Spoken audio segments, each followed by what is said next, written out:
चलिए, नमस्ते जी। आप सभी बहुत अच्छे होंगे, ऐसी मैं आशा करता हूं। स्वस्थ होंगे, मस्त होंगे, एकदम जबरदस्त होंगे, शानदार, फर्स्ट क्लास, जिंदाबाद होंगे।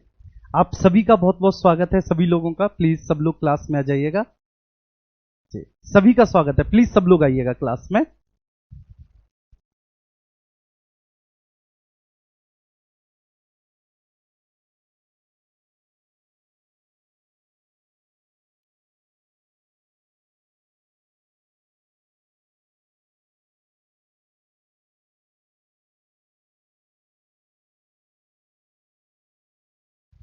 चलिए, नमस्ते जी बेटा, है ना। चलिए, तो सब लोग अच्छे हैं, एकदम बढ़िया हैं, शानदार हैं, फर्स्ट क्लास हैं। प्लीज एक बार बताएंगे जी। नमस्ते जी, नमस्ते।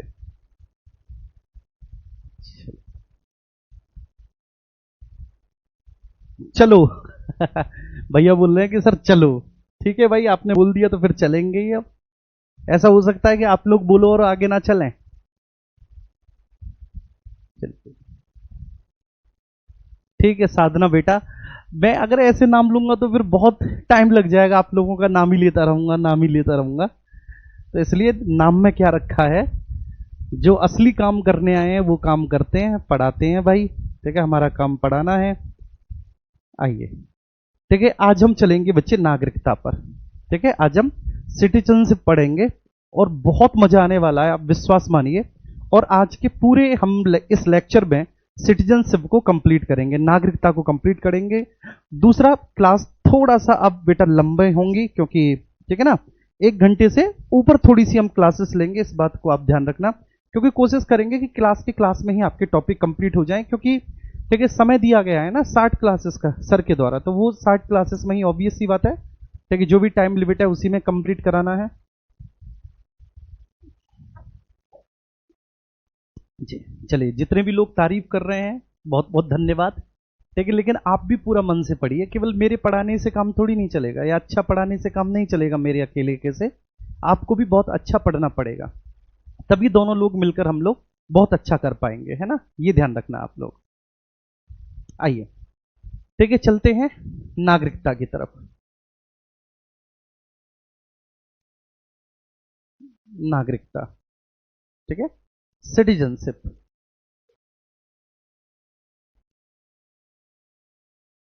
सिटीजनशिप, नागरिकता।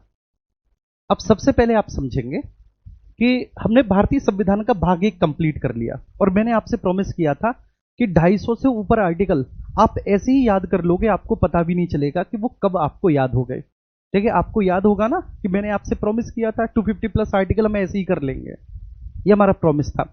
तो यहां पर हमने भारतीय संविधान के भाग 1 में, और भाग 1 में आर्टिकल 1 से लेकर 4 तक। Article 1, India that is Bharat shall be a union of state. Bharat अर्थात इंडिया राज्यों का एक संघ होगा। ठीक है। आर्टिकल 1 क्लॉज 2 है, उसके अंतर्गत मैंने आपको बताया है कि भाई राज्यों की सीमाएं वही होंगी जो भारतीय संविधान की अनुसूची 1 में निर्दिष्ट है।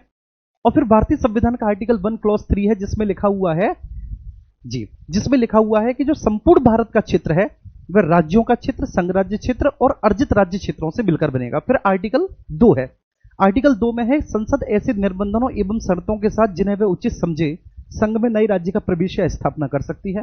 फिर आर्टिकल 3 है, जिसमें संसद विधि के द्वारा किसी राज्य में से उसका राज्य क्षेत्र अलग करके, ठीक है, किन्हीं 2 या अधिक राज्यों के भागों को मिलाकर या किसी राज्य को किसी राज्य के साथ मर्ज करके इस तरह से एक नए राज्य का निर्माण कर सकती है। तो नए राज्य का निर्माण भारतीय संविधान के आर्टिकल 3 में है, लेकिन राज्यों की स्थापना भारतीय संविधान के आर्टिकल 2 में है।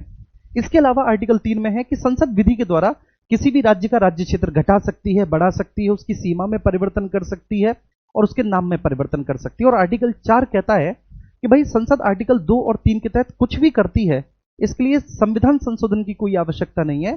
संसद ऐसा केवल व केवल साधारण बहुमत के माध्यम से कर सकती है, लेकिन उसके लिए संविधान संशोधन की कोई आवश्यकता नहीं है। तो मैंने आपको बताया था कि भारतीय संविधान कठोरता और लचीलेपन का मिश्रण है। तो वह कौन कौन से प्रावधान है जो हमारे संविधान को कठोर बनाते हैं? ठीक है, तो मैंने बताया था राष्ट्रपति की निर्वाचन पद्धति में अगर किसी भी तरह का कोई भी संशोधन हो तो विशेष बहुमत प्लस आधे से ज्यादा राज्यों की सहमति की आवश्यकता है। राष्ट्रपति के निर्वाचक मंडल में, निर्वाचन की प्रक्रिया में, सुप्रीम कोर्ट से संबंधित विषयों में, इनफैक्ट संवर्ती सूची में भी, सॉरी 7वीं अनुसूची में किसी भी तरह का कोई भी संशोधन करना है तो वहां पर ठीक विशेष बहुमत प्लस आधे राज्यों के विधानमंडल की आवश्यकता, और कुछ ऐसे भी प्रावधान है जिनमें हम साधारण संशोधन से भी संशोधन कर सकते हैं, साधारण बहुमत से भी संशोधन कर सकते हैं। और ऐसे प्रावधान जिनमें हम साधारण बहुमत से संशोधन कर सकते हैं वो हमारे संविधान को कैसा बना देते हैं, लचीला बना देते हैं, फ्लेक्सिबल बना देते हैं वो हमारे संविधान को। ठीक है, ये बरसात का मौसम, इसमें बड़ी इचिंग होती है ना, और मेरे इस कमरे में एसी भी नहीं है तो और ज्यादा इचिंग सी हो रही है। चलिए ऐसे गुदगुदी सी होती है ना। तो वो हमारे संविधान को लचीला बना देते हैं। तो वो लचीले बनाने वाले प्रावधान कौन से हैं? आर्टिकल 2 और 3। आर्टिकल 2 और 3 के तहत हम कुछ भी करते हैं, इसके लिए कोई संविधान संशोधन की आवश्यकता नहीं है, केवल साधारण बहुमत से किया जा सकता है। ठीक है, ये याद हो गए। अब हम नागरिकता पर चलेंगे। नागरिकता भारतीय संविधान के भाग 2 में है, भाग 2 में है, और भारतीय संविधान के भाग 2 में वह आर्टिकल 5 से लेके 11 में है। ठीक है, भारतीय संविधान के भाग 2 में, और भाग 2 में आर्टिकल 5 से लेके 11 में है सिटीजनशिप। सबसे पहले अगर मैं बात करूं बच्चे कि हमारे यहां पर सिटीजनशिप है कैसी। देखो, शुरुआत में आपको बहुत मुश्किल हो रहा था ना समझने में, तो इसलिए कभी भी जब मेरे बारे में आप बताओ लोगों को, ठीक है, या फिर कहीं पर भी आपको लिखना पड़े तो कह देना भाई शुरुआत की 2 3 4 क्लास इस आदमी की समझ लो बहुत अच्छे से, और उसके बाद जब मैं आपका फाउंडेशन या बेस बना दूंगा ना, ठीक है, मैं केवल पॉलिटी का टीचर नहीं हूं मेरे प्यारे बच्चे, मैं आपको बता दूं, और मैंने कभी आपको बताया भी था कि पॉलिटी का टीचर तो मैं मजबूरी में बन गया क्योंकि इसी विषय की वैकेंसी थी। ये है। चलिए ठीक है, तो नागरिकता भारतीय संविधान के भाग 2 में आर्टिकल 5 से लेके 11 में है। सबसे पहले मैं बात करूंगा भैया कि हमारे यहां पर एकल नागरिकता है, सिंगल सिटीजनशिप का कॉन्सेप्ट है। एकल नागरिकता, ठीक है,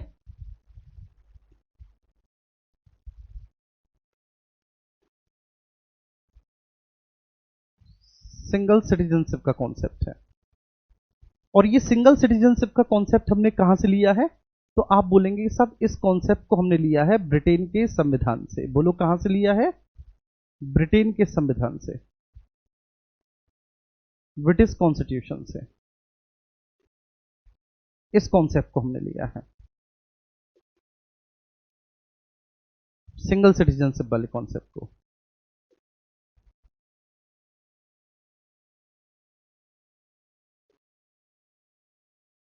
ब्रिटिश कॉन्स्टिट्यूशन से लिया है। मतलब हमारे यहां पर केवल संघ की नागरिकता है। आप चाहे उत्तर प्रदेश के हो, मध्य प्रदेश के हो, असम के हो, बिहार के हो, झारखंड के हो, आप कहीं के भी हो, ठीक है, हम सब हैं क्या बच्चे? भारतीय। ठीक है, तो ऐसा नहीं है जैसे यूएस में है, यूएस में दोहरी नागरिकता है, वहां पर संघ की भी नागरिकता है और प्रांतों की भी नागरिकता है। हमारे यहां ऐसा नहीं है बच्चे, हमारे यहां केवल व केवल किसकी नागरिकता है? हमारे यहां संघ की नागरिकता है। मेरे प्यारे दोस्त, क्या मेरी बात समझ में आ रही है आप सभी को? हाँ या ना? बोलो बताएंगे। तो एकल नागरिकता का हमारे यहाँ कॉन्सेप्ट है, ठीक है, सिंगल सिटीजनशिप का, ये बात मैंने आपको बता दी, ठीक है। और हमने इस कॉन्सेप्ट को कहां से लिया है? ब्रिटेन के संविधान से लिया है। अब इसका मतलब क्या होता है मैं लिख देता हूं कि केवल संघ की नागरिकता है, केवल भारत संघ की नागरिकता है।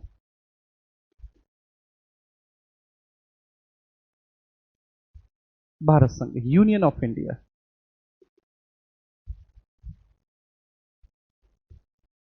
यूनियन ऑफ इंडिया, केवल भारत संघ की नागरिकता है।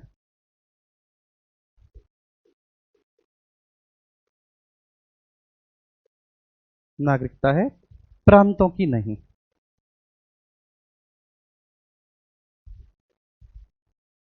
प्रांतों की नहीं, ठीक है। तो भैया केवल भारत संघ की नागरिकता है हमारे यहां पर। हमारे यहां पर प्रोविंसेस की, मतलब प्रांतों की किसी भी तरह की कोई भी नागरिकता हमारे यहाँ है नहीं, ठीक है, क्लियर है। तो ये बात आपको बहुत अच्छे से समझ में आ गई होगी, यहां तक किसी को किसी भी तरह का कोई भी इश्यू नहीं रहा होगा, ठीक है। मैंने आपको समझाया, नागरिकता भारतीय संविधान के भाग 2 में है, आर्टिकल 5 से लेकर 11 में है। एकल नागरिकता है, इसका सीधा सा मतलब ये है भैया हमारे यहाँ पर केवल भारत संघ, यूनियन ऑफ इंडिया की नागरिकता है। आप चाहे कहीं के भी बने रहें, असम के बने रहें, मणिपुर के बने रहें, मेघालय के बने रहें, लेकिन हम सब क्या है बच्चे? भारत के नागरिक। इसलिए ठीक है, आगे जब आपकी नौकरी लगेगी, कभी विदेश जाने का आपको मौका मिलेगा, तो जब आप पासपोर्ट बनवाओगे ना, तो उस पासपोर्ट पे पता है क्या लिखा होगा? उस पासपोर्ट पे लिखा होगा यूनियन ऑफ इंडिया। क्लियर है बच्चे? उस पासपोर्ट पे क्या लिखा हुआ होगा, मेरे साथ बोलो। उस पासपोर्ट पे लिखा हुआ होगा यूनियन ऑफ इंडिया। इसका मतलब है कि आप केवल व केवल भारत के, आप केवल व केवल बच्चे भारत के नागरिक हैं। और इसके अलावा चाहे आप किसी भी प्रांत विशेष से क्यों ना संबंधित सही, यहां पर केवल भारत की नागरिकता है। और इस कॉन्सेप्ट को हमने ब्रिटिश कॉन्स्टिट्यूशन से लिया है। ठीक है, उम्मीद करता हूं कि यह बात आपको बहुत अच्छे से समझ में आ गई होगी। अब हम आगे चलेंगे। ठीक है, देखिए, जो हमारा ओरिजिनल कॉन्स्टिट्यूशन, जब भी कभी मैं ओरिजिनल कॉन्स्टिट्यूशन बोलूंगा तो वो कॉन्स्टिट्यूशन जो 26 नवंबर 1949 को बनकर तैयार हुआ था। तो मूल संविधान में नागरिकता के लिए, ठीक है, केवल आर्टिकल 5 से लेकर 11 तक प्रावधान थे। फिर हमने इसमें समय के हिसाब से संशोधन किया, और संशोधन करने के बाद जो लेटेस्ट संशोधन है वो 2019 में किया गया है। ठीक है, तो ओरिजिनल कॉन्स्टिट्यूशन में क्या था, इस पर आइए।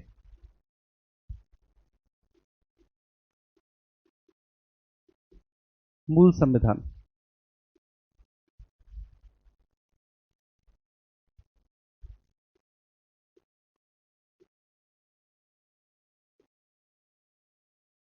ओरिजिनल कॉन्स्टिट्यूशन में क्या था, कैसा प्रावधान था? तो भारतीय संविधान में, ठीक है, आर्टिकल 5 से लेके 11 था बच्चे, नागरिकता के लिए। ठीक है, अब इस 5 से लेके 11 को हम दो भागों में बांट देंगे। ये भाई मेरी बात समझना, इस 5 से लेके 11 को हम दो भागों में बांट देंगे मेरे प्यारे बच्चे। ऐसे करके दो भागों में इसको हमने क्लासिफाइड कर दिया। ठीक है, एक आर्टिकल 5 से लेके 8 और दूसरा आर्टिकल 9 से लेके 11। ठीक है, अब इसमें सरल है 9 से लेके 11 को समझना, ये थोड़ा सा कठिन है 5 से लेके 8 को समझना, लेकिन जब मैं समझाऊंगा तो कठिन कुछ बचेगा भी नहीं और आपको क्लास के क्लास में याद होगा, इस बात की मैं आपको गारंटी देता हूं। अब आपको यहां पर यह समझना है कि ये जो बच्चे आपका भारतीय संविधान में आर्टिकल 5 से लेके 8 है, ठीक है, सब लोग समझना। यह कहता है कि जब संविधान लागू हुआ था, तो संविधान के लागू होने के समय किस किस को किन किन आधारों पर नागरिकता दी जाएगी, ये इसमें है 5 से लेकर 8 में। संविधान के लागू होने के समय किस किस को किन किन आधारों पर नागरिकता दी जाएगी, आर्टिकल 5 से लेकर 8 में इस बात के प्रावधान है। संविधान के लागू होने के समय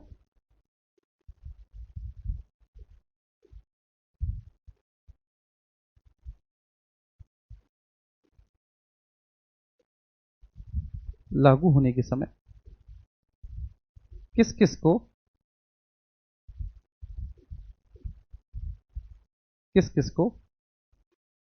किन किन आधारों पर नागरिकता दी जाएगी, किन किन आधारों पर नागरिकता दी जाएगी। ठीक है ना बच्चे, ये इसमें है संविधान के लागू होने के समय किस किस को किन किन आधारों पर नागरिकता दी जाएगी।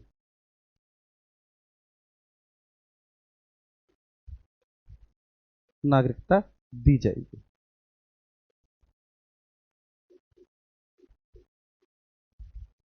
दी जाएगी। ठीक है, क्या मेरी बात समझ में आई? तो संविधान के लागू होने के समय बच्चे किस किस को किन किन आधारों पर नागरिकता दी जाएगी, मतलब ठीक है, किसी को निवास स्थान के आधार पर दी जाएगी, किसी को किस तरह से दी जाएगी, ये आपको आर्टिकल 5 से लेकर 8 में है कि भाई जब संविधान लागू हुआ तो हमें नागरिकता तो भारत की देनी है। देखो, संविधान के लागू होने से पहले आप ये बात समझना, कोई भी व्यक्ति भारत का नागरिक नहीं था। जब संविधान बना तो वह भारत का संविधान बना। अब संविधान के लागू होने के समय किस किस को किन किन आधारों पर नागरिकता दी जाएगी, 5 से लेकर 8 में है।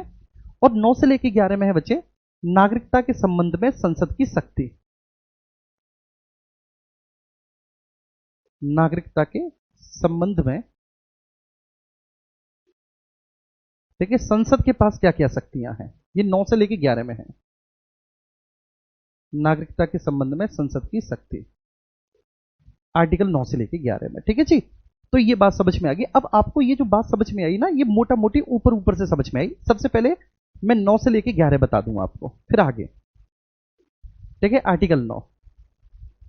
आर्टिकल 9 है साहब, अगर आप भारत के नागरिक हैं और आपने किसी दूसरे देश की नागरिकता ग्रहण कर ली, ठीक है, समझना है, तो किसी अन्य देश की नागरिकता ग्रहण करने पर भारत की नागरिकता स्वतः समाप्त हो जाएगी। ये वो वाली बात है, किसी के साथ रिलेशनशिप में हो लेकिन उसके बावजूद भी, ठीक है, कहीं और प्रयास कर रहे हो या कर चुके हो प्रयास, तो इसका मतलब है कि पहले वाले रिश्ते से आपको हाथ धोना पड़ेगा। तो आर्टिकल 9 क्या है, किसी अन्य देश की नागरिकता ग्रहण करने पर भारत की नागरिकता स्वतः समाप्त हो जाएगी। यह आर्टिकल 9 में है। ठीक है सब, किसी अन्य देश की नागरिकता ग्रहण करने पर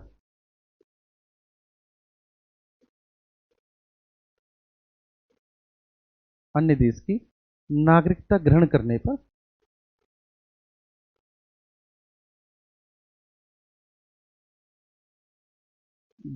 पर भारत की नागरिकता की स्वतः समाप्ति।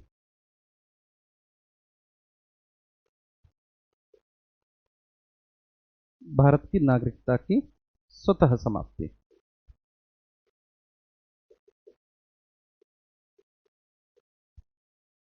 स्वतः समाप्ति आर्टिकल 9 में। ठीक है बच्चे, अगर आपने किसी अन्य देश की नागरिकता ग्रहण कर ली तो भारत की नागरिकता से फिर आपको हाथ धोना पड़ेगा। क्लियर है बच्चे?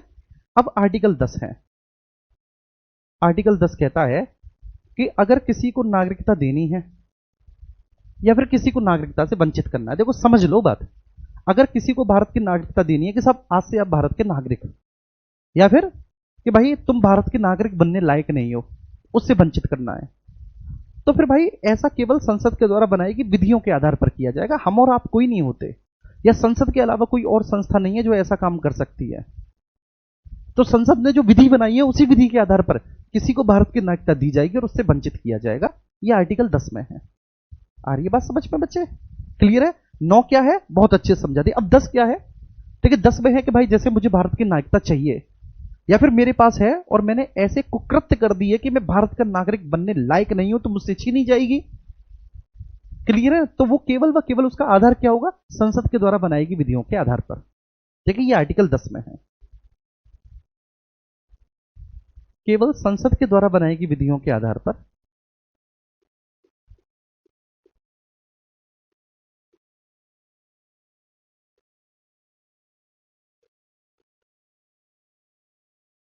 संसद के द्वारा बनाई गई विधियों के आधार पर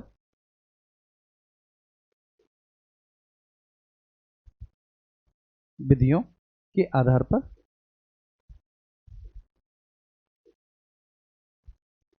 पर किसी को भारत की नागरिकता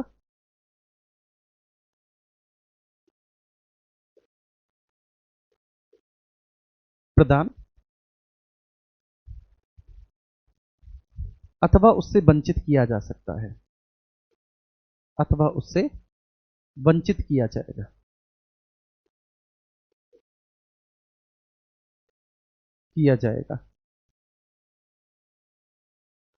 अन्य किसी आधार पर नहीं। इस बात को लिख लेना बच्चे, अन्य किसी आधार पर नहीं।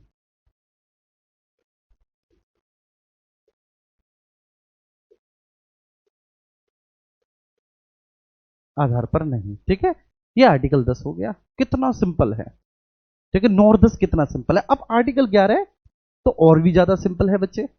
और देखो ये आपको क्लास में याद हो गया होगा, और ये पूरी पॉलिटी में चलेगा कि आपको क्लास में याद होगा। ठीक है, अब हम आर्टिकल 11 पर आते हैं। आर्टिकल 11 क्या कहता है साहब जी? ठीक है, आर्टिकल 11 क्या कहता है साहब? आर्टिकल 11 कहता है, देखो सुनो, नागरिकता के संबंध में कोई नया नियम बनाना है, विनियम बनाना है, पहले से बनाए गए किसी भी कानून में संशोधन करना है, तो केवल संसद कर सकती है। देखो इसमें नागरिकता देना समाप्त करना वो संसद की विधि के आधार पर है। 11 कहता है कि भाई नागरिकता के संबंध में, समझना बेटा,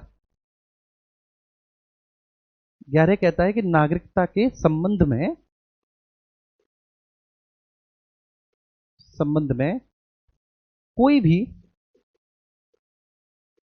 भी नियम, विनियम, नियम का मतलब होता है रूल्स, विनियम का मतलब होता है रेगुलेशंस। कहते हैं ना ये हमारे रूल्स एंड रेगुलेशन है, तो नियम, विनियम बनाने की शक्ति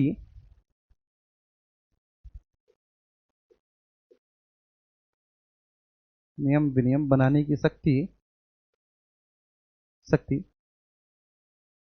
केवल संसद के पास है,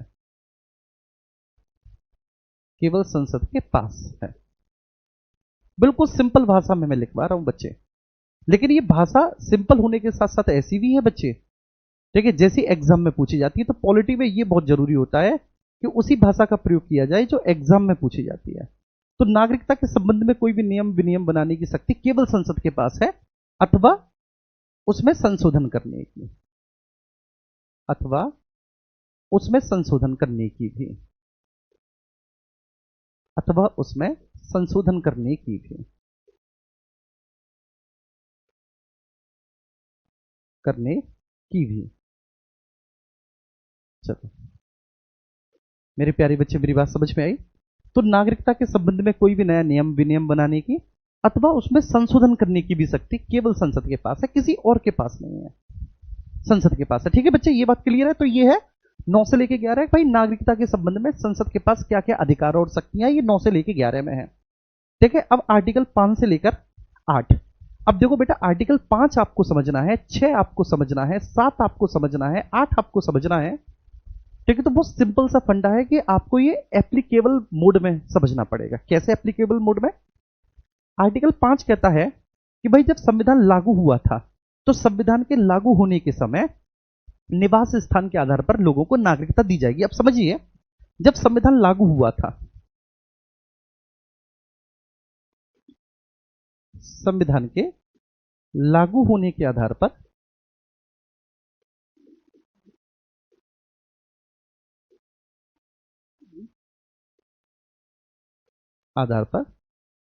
निवास स्थान के आधार पर नागरिकता स्थान संविधान के लागू होने के समय करेंगे, संविधान के लागू होने के समय निवास स्थान के आधार पर नागरिकता, निवास स्थान के आधार पर नागरिकता, संविधान के लागू होने के समय निवास स्थान के आधार पर नागरिकता। Citizenship on the basis of the implementation of constitution, ठीक है ना, with the respect of residence. तो संविधान के लागू होने के समय, क्लियर है, निवास स्थान के आधार पर, तो on the basis of the residence, ठीक है, सिटीजनशिप, ठीक है ना, गिवन। तो बच्चे, संविधान के लागू होने के आधार पर निवास स्थान को ध्यान में रखते हुए नागरिकता दी गई। अब ये आपको समझ में नहीं आ रहा होगा, मैं एग्जांपल देता हूं।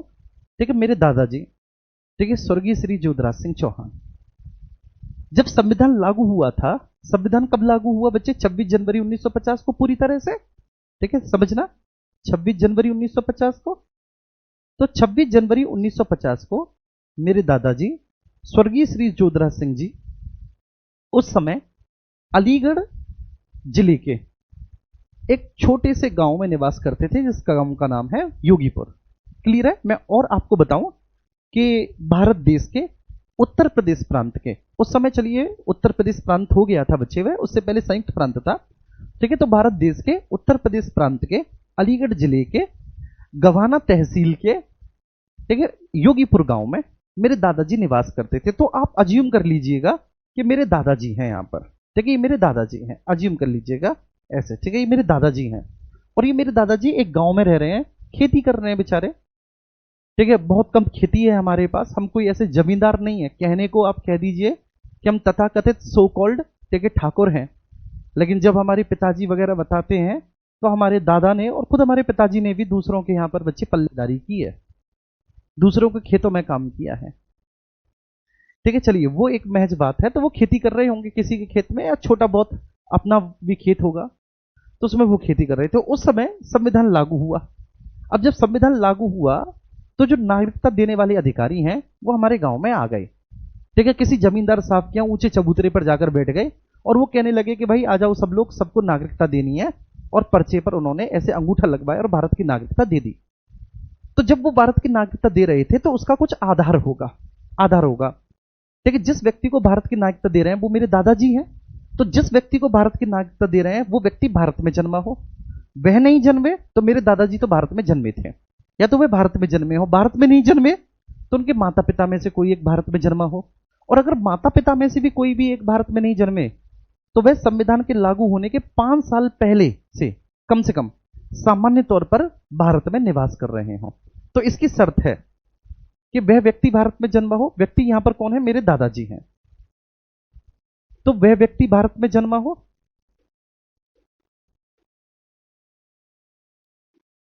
वह व्यक्ति भारत में जन्मा हो। ठीक है, अगर मेरे दादाजी भारत में नहीं जन्मे थे, मान के चलिए, और ऑप्शनल है, ठीक है, उनके माता पिता में से कोई एक भारत में जन्मा हो, मतलब मेरे दादाजी जी के भी माता पिता में से कोई एक भारत में जन्मा हो,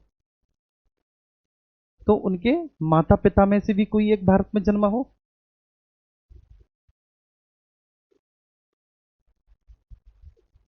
कोई एक भारत में जन्मा हो।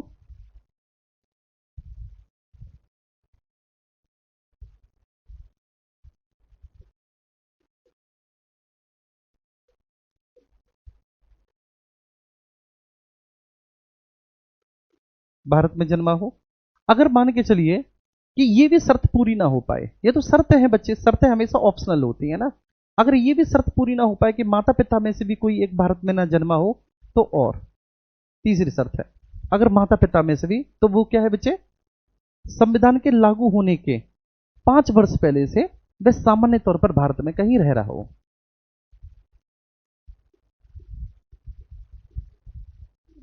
संविधान के लागू होने के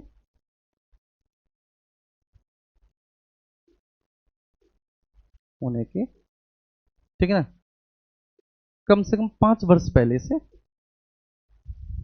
कम से कम 5 वर्ष पहले से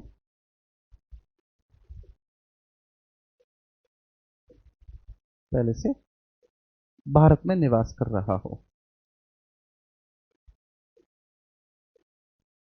भारत में निवास कर रहा हो।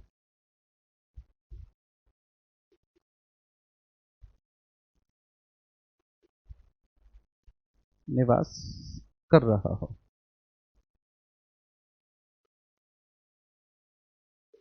ठीक है भैया, तो संविधान के लागू होने के कम से कम 5 वर्ष पहले से वह भारत में निवास कर रहा है। आर्टिकल 5 ये कहता है। क्लियर है? अगर इन तीन में से कोई भी एक शर्त मेरे दादाजी पूरी करते थे तो उनको भारत की नागरिकता मिल गई होगी। तो वो तो पहली ही शर्त को पूरा कर रहे थे कि वे जन्मे ही भारत में थे, लेकिन मेरी दादी ने यह शर्त पूरी नहीं की। मेरी दादी अफगानिस्तान में जन्मी थी। ठीक है, उनकी भी स्टोरी बता दे रहा हूं। अफगानिस्तान में जन्मी थी।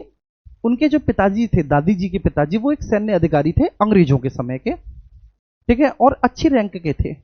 अब आप सोचेंगे कि दादा इतने गरीब और दादी इतनी अमीर, ठीक है, ऐसा कैसे हो गया? तो किसी ने गलत फॉर्म भर दिया।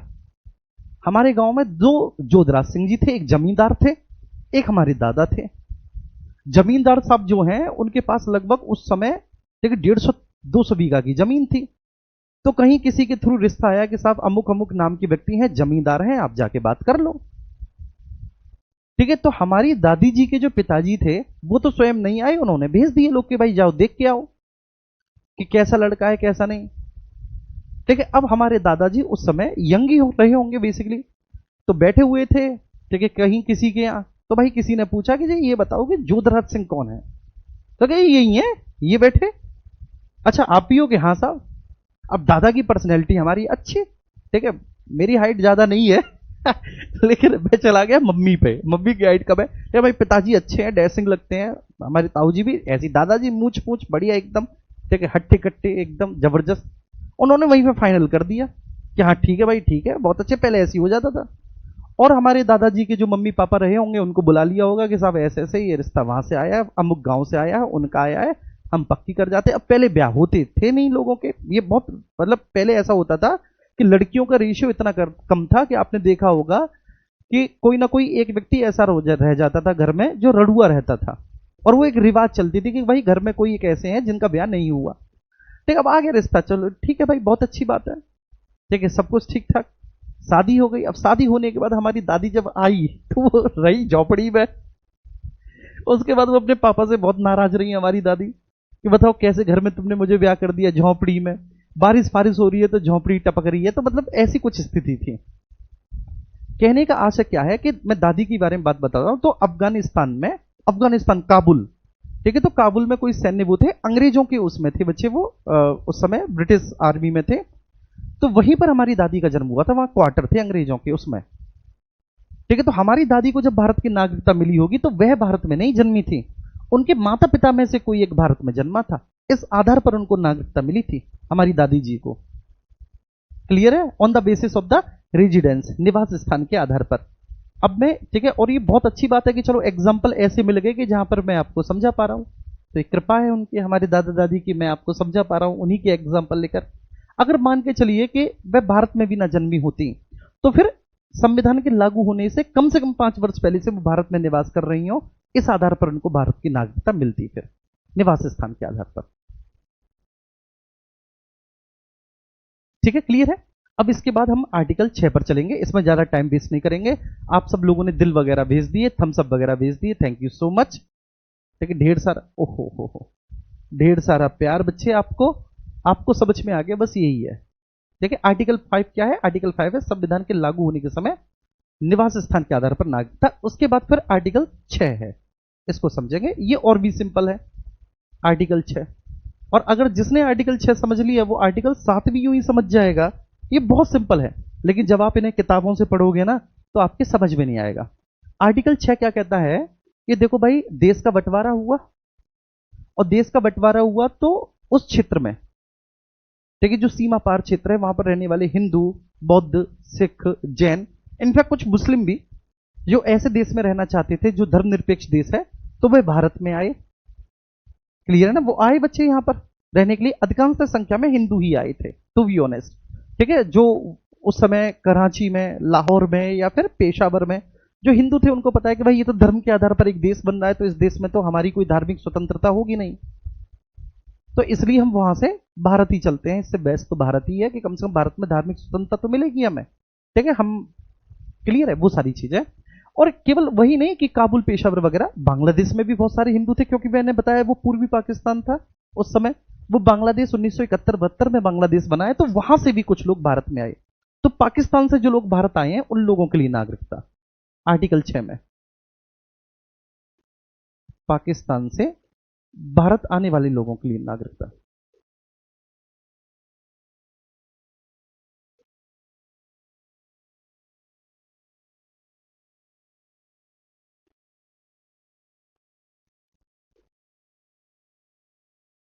पाकिस्तान से भारत आने वाले लोगों के लिए नागरिकता। ठीक है बच्चे, ये अब यहां पर बस एक डेट है, 19 जुलाई 1948। वो डेट इसलिए 19 जुलाई 1948 क्योंकि यही वो डेट है जब भारत और पाकिस्तान के मध्य में बच्चे जो आवागमन था वो वैधानिक रूप से खुला था, on the basis of the residence. ठीक है, मतलब कि हाँ, जो मुस्लिम हैं जो भारत से पाकिस्तान जाना चाहते हैं, और जो पाकिस्तान से हिंदू या फिर सिख, बौद्ध, जैन आना चाहते हैं, और मैं फिर भी कह रहा हूं कि कुछ मुस्लिम भी आए होंगे, ऑब्वियस सी बात है, तो भैया उसको जो वैधानिक मान्यता मिली है वो 19 जुलाई 1948 को मिली है। तो बस यहां पर एक डेट याद रखना है कि 19 जुलाई 1948। ठीक है, जुलाई मतलब 7, 1948, 19 जुलाई। तो देखो कुछ लोग ऐसे होंगे बच्चे जो पाकिस्तान से भारत मतलब बांग्लादेश, ढाका, ठीक है, वाला जो क्षेत्र है, तो कुछ लोग ऐसे होंगे जो उससे पहले ही आ गए थे भारत, और कुछ लोग ऐसे थे कि जब वैधानिक मान्यता मिली, ठीक है, इस माइग्रेशन को, कि भाई ठीक है, तो वह उसके बाद आए, उसके बाद आए।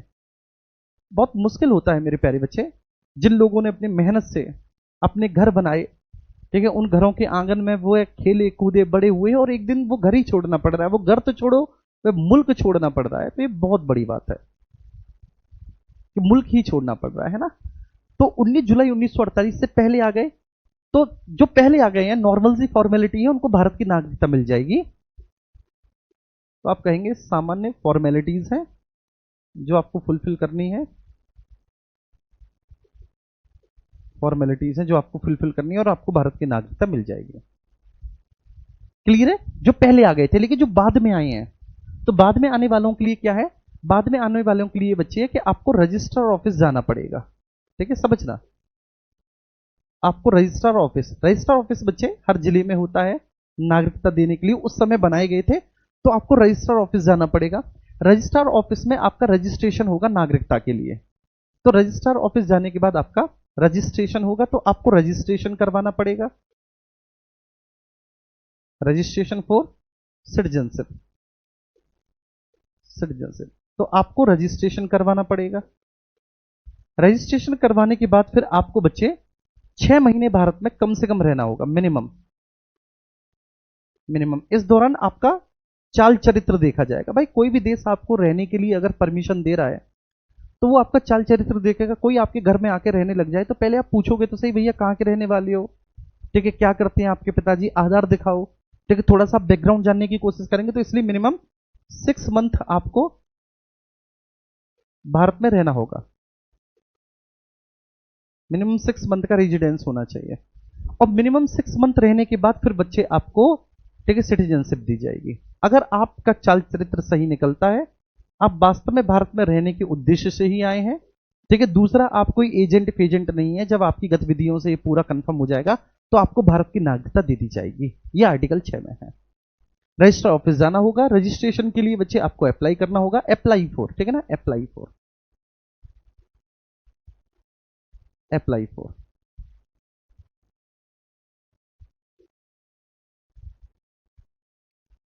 अप्लाई फॉर रजिस्ट्रेशन, तो आपको रजिस्ट्रेशन के लिए अप्लाई करना होगा।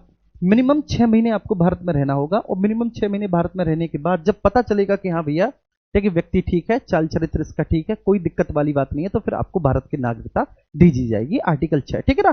तो पाकिस्तान से भारत आने वालों के लिए नागरिकता है। अब आर्टिकल 7 के बारे में बात करते हैं बच्चे। आर्टिकल 7 ये भी बहुत सिंपल है। आर्टिकल 7 कहता है कि बच्चे किसी भी कारणवश आप पहले तो भारत से पाकिस्तान चले गए होंगे। देखो, जब तक कोई ऐसा बंटवारा नहीं हुआ था, और जब तक कोई ऐसा बंटवारा नहीं हुआ तो भारत से पाकिस्तान चले गए। कईयों की रिश्तेदारी होंगी, कई अपनी खाला से मिलने, कई अपनी मौसी से मिलने, कई अपनी ननिहाल में, ऐसे चले गए होंगे, या कोई बिजनेस के सिलसिले में, या कोई एजुकेशन के सिलसिले में गया।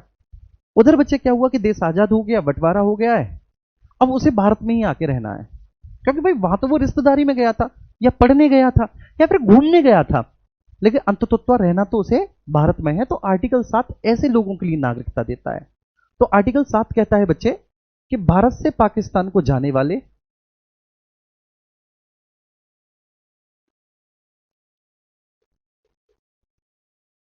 भारत से पाकिस्तान को जाने वाले और पुनः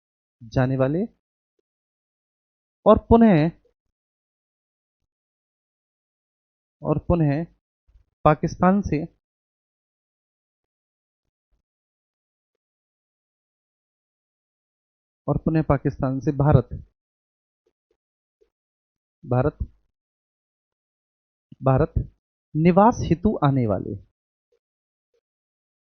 निवास हेतु आने वाले, लोगों के लिए नागरिकता, ठीक है बच्चे, सिंपल है। भारत से पाकिस्तान को जाने वाले, ठीक, भारत से पाकिस्तान को चले गए, भारत से पाकिस्तान को जाने वाले और पुनः पाकिस्तान से भारत निवास हेतु आने वाले लोगों के लिए नागरिकता आर्टिकल 7 में है। ठीक है, अब यहां पर एक डेट है, और वह डेट है 1 मार्च 1947। बस यहां पर ये डेट है। जैसे वहां पर 19 जुलाई 1948 थी, यहां पर 1 मार्च 1947 की डेट है, क्योंकि 1 मार्च 1947 ऐसी डेट है कि उससे पहले तक बंटवारा नाम की कोई भी वैधानिक विषय वस्तु थी नहीं। तो जो बंटवारा नाम की वैधानिक विषय वस्तु बनी है वो इस समय बनी है, मतलब तब जाके आप ये कह सकते हैं कि एक देश, भारत के भीतर 2 देश बने। ठीक है, एक देश बना धर्म के नाम पर, और आज भी वो धर्म के नाम पर बना हुआ देश है, और वो बिल्कुल बर्बाद है। क्लियर है? तो 1 मार्च 1947। अब यहां पर ये ध्यान रखना है आपको कि 1 मार्च 1947 से पहले ही वो चले गए भारत से पाकिस्तान, या 1 मार्च 1947 के बाद गए हैं। जैसे देखो, सारी चीज होती है इंटेंशन की। बच्चे, किसी ने कोई कंपनी छोड़ी या कोई संस्थान छोड़ा तो उसमें साफ पता चल जाता है उसका इंटेंशन क्या है। ये इंटेंशन इसलिए है कि भाई अमुक संस्थान जिसमें वह गए हैं, ठीक है, उनको वह टीचर नहीं बल्कि उस टीचर के साथ जो पढ़ने वाली स्टूडेंट है वो चाहिए, नंबर फर्स्ट, तो वो व्यक्ति वैसे जाएगा। दूसरा व्यक्ति ऐसा है कि ठीक है, जब तक दिल मिल रहे थे साथ काम किया, कुछ चीजें ऐसी हुई कि हाँ ठीक है भाई, अब हम आगे कंटिन्यू नहीं कर रहे, तो उसका भी इंटेंशन आपको साफ दिखेगा यार। ठीक है, क्योंकि वो व्यक्ति, ठीक है, कल को अपना प्लेटफॉर्म खोले, अपने यहां पढ़ाए, ठीक है, या कहीं पर भी, ठीक है, XYZ, तो वहां पर वो, ठीक है, अपने स्किल्स की वजह से जा रहा है कि वहां पर उसे परफॉर्म करना है, या फिर वो चाहता है कि उसके अंदर अपार क्षमताएं हैं, वो सीमित नहीं होना चाहता। ठीक है, क्लियर है बच्चे? अब यहां पर सबसे जरूरी बात क्या होती है? इंटेंशन। ये मैं आपको समझा रहा हूं क्योंकि आप लोगों के मैंने कमेंट देखे, इस वजह से बच्चे। अब यहां पर यही इंटेंशन है कि कोई 1 मार्च 1947 से पहले ही पाकिस्तान चला गया तो उसका इंटेंशन पाकिस्तान में रहने का नहीं था, रहने का नहीं था कि भाई वो पाकिस्तान में, क्योंकि तब तक पाकिस्तान नाम की कोई वैधानिक विषय वस्तु थी नहीं। तो वो खाला के यहां गया, रिश्तेदारी में गया, एजुकेशन के पर्पज से, टूरिज्म के पर्पज से, वो किसी भी पर्पज से गया। ठीक है, तो अगर वह 1 मार्च 1947 से पहले गया था भारत से पाकिस्तान और अब लौट कर आ रहा है, अब लौट कर आ रहा है, तो नॉर्मल फॉर्मेलिटीज, नॉर्मल सी फॉर्मेलिटीज उसको पूरी करनी पड़ेंगी और उसको भारत की नागरिकता मिल जाएगी बच्चे। ठीक है ना? अब नो मोर कमेंट, बस। ठीक है, और आज के बाद कभी कोई ऐसा कमेंट नहीं, आपका काम पढ़ने का है, चुपचाप आप पढ़ो, पूरी ईमानदारी के साथ पढ़ो बस। ठीक है, मैं पढ़ा रहा हूं ना आपको, बस मुझ पर विश्वास रखो। तो सामान्य सी फॉर्मेलिटीज और उसके बाद ही आपको भारत की नागरिकता मिल जाएगी। लेकिन अगर वो उसके बाद गया है तो यहां पर वो खराब इंटेंशन वाला व्यक्ति है कि उसको लग रहा था कि मैं जाऊं पाकिस्तान, शायद पाकिस्तान मेरे लिए बेस्ट है, लेकिन वहां पर देखा गरीबी है, भुखमरी है, साला नंगों का देश है, तो भैया इससे तो अच्छा मेरा भारत है 100 गुना। फिर वो कह रहा है मेरा भारत मान, अब लौट कर आ रहा है वो। देखिए कहीं ना कहीं बात इंटेंशन का है। तो बेटा अब जब आप लौट कर आ रहे हो तो वही प्रोसेस है, वही प्रोसेस है क्या कि आपको सबसे पहले रजिस्ट्रार ऑफिस जाना पड़ेगा। वही प्रोसेस जो वहां पर थी 19 जुलाई 1948 की बाद वाली थी, सेम प्रोसेस है कि आपको रजिस्ट्रार ऑफिस जाना पड़ेगा, ऑफिस जाना पड़ेगा। ठीक है, रजिस्ट्रार ऑफिस जाकर आपको अप्लाई फॉर रजिस्ट्रेशन,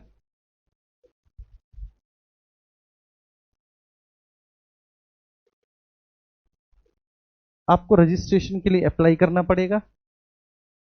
ठीक है ना? रजिस्ट्रेशन के लिए अप्लाई करने के बाद ठीक है आपको मिनिमम 6 मंथ भारत में रहना होगा, रेजिडेंस, और उसके बाद आपको सिटीजनशिप भी दी जाएगी। ठीक है, जब पता चल जाएगा कि आपका चाल चरित्र ठीक है, अच्छा भाई कोई आपको अपने देश में रह रहा है, ठीक है, लेकिन लेकिन इसके बाद इसमें आफ्टर में एक चीज यहां और जुड़ जाएगी कि जब आप वहां से आए हैं तो वहां पे आप रह रहे थे तो एक परमानेंट रेजिडेंस लेटर, स्थायी निवास प्रमाण पत्र लेकर आइए। ठीक है, जब आप वहां से आए हैं तो वहां की गवर्नमेंट से आप एक परमानेंट रेजिडेंस, ठीक है, सर्टिफिकेट, पीआरसी इसको बोलते हैं, आप उसे लेकर आइए। आप पीआरसी लेकर आइए, रजिस्ट्रेशन ऑफिस जाइए, पीआरसी दिखाइए, रजिस्ट्रेशन के लिए अप्लाई कीजिए, 6 महीने मिनिमम भारत में रहिए और उसके बाद फिर आपको भारत की नागरिकता प्रदान कर दी जाएगी। ठीक है, बताओ इतना सिंपल कभी आपने समझा है नागरिकता को? कितना सिंपल है नागरिकता।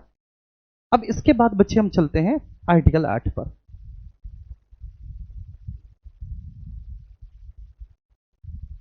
आर्टिकल 8, ठीक है, ये समझना बच्चा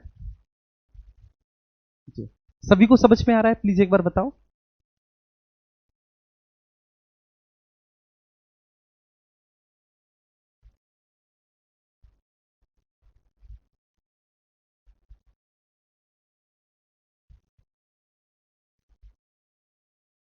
चलिए सर हिंदी में लिखा करो।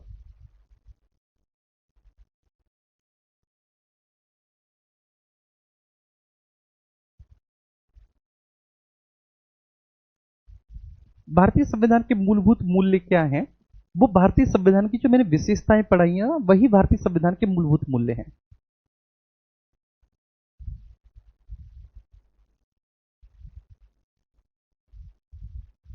जी,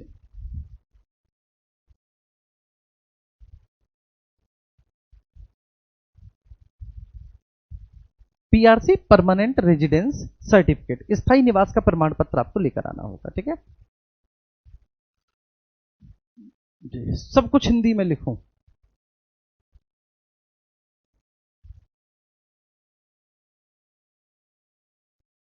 हाँ, दादा दादी वाली कहानी सही में हमारी दादी, ठीक है, बहुत उल्टा सीधा बोलती थी।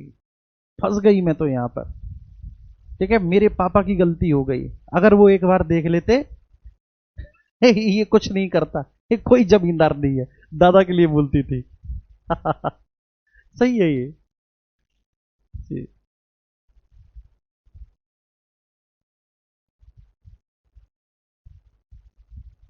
भाई पीडीएफ बच्चे मैंने भेज रखी है, ठीक है, उन्होंने क्यों नहीं अपलोड की मैं आज बात कर लूंगा, ठीक है ना, क्लियर है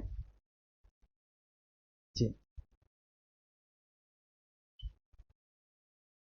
क्यों नहीं अपलोड की ये मैं देख लूंगा।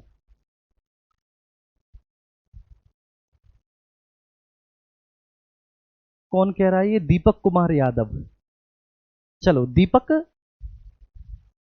जी।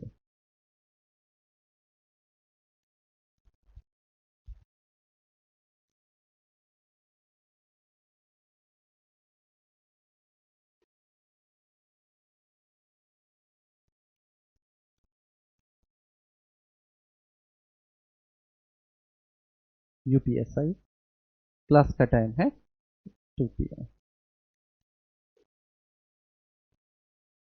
आओ अब हम आर्टिकल 8 पर चलते हैं, ठीक है, क्लियर है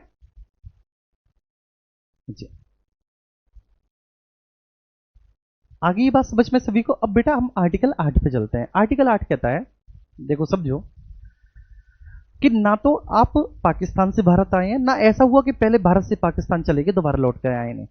आप कहीं किसी और दूसरे देश में रह रहे हैं, ठीक है, जैसे आप साउथ अफ्रीका गए थे बिजनेस के सिलसिले में, ऑस्ट्रेलिया गए थे मान के चलिए टूरिज्म के सिलसिले में, या फिर मान के चलिए आप किसी और दूसरे देश गए थे एजुकेशन के सिलसिले में। तो भाई आदमी एजुकेशन बिजनेस या फिर टूरिज्म के, ठीक है, सिलसिले में ही किसी देश जाता है। तो ऐसी स्थिति में कोई उस समय जो अमीर व्यक्ति रहा होगा, ठीक है, वो अपनी बीवी के साथ चला गया होगा कि चलो भाई घूमने चलते हैं, उस समय का अमीर व्यक्ति। और उधर देश संविधान लागू हो गया है और भारत की नागरिकता मिल रही है। अब वो बड़ा चिंतित है, उसे पता चला कि यार न्यूज़पेपर वगैरह के माध्यम से उस समय कि यार भारत में तो नागरिकता बांटी जा रही है लोगों को, और हम तुम और हमारे बच्चे यहां पर हैं, तो कहीं ऐसा ना हो कि यार हमें भारत की नागरिकता नहीं मिले। ठीक है, तो कोई दिक्कत वाली बात नहीं है, आप जिस देश में हैं उस देश में रहकर भी आप भारत की नागरिकता प्राप्त कर सकते हैं।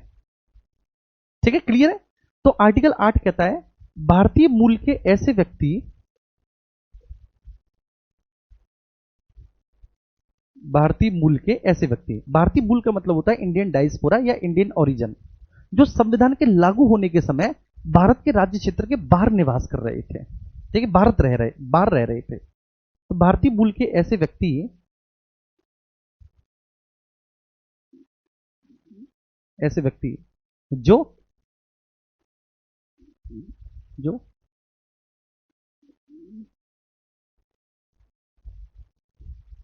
संविधान के लागू होने के समय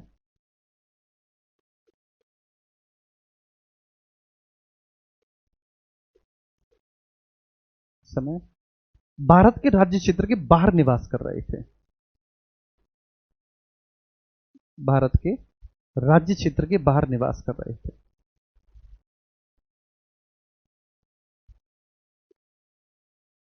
बाहर निवास कर रहे थे,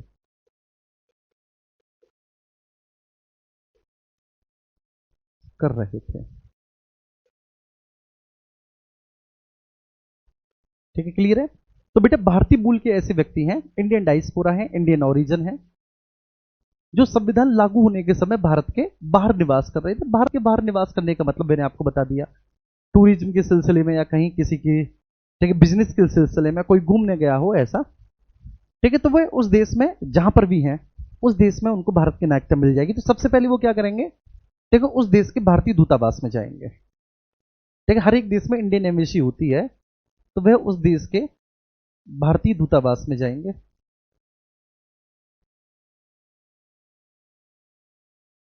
वह उस देश के भारतीय दूतावास में जाएंगे,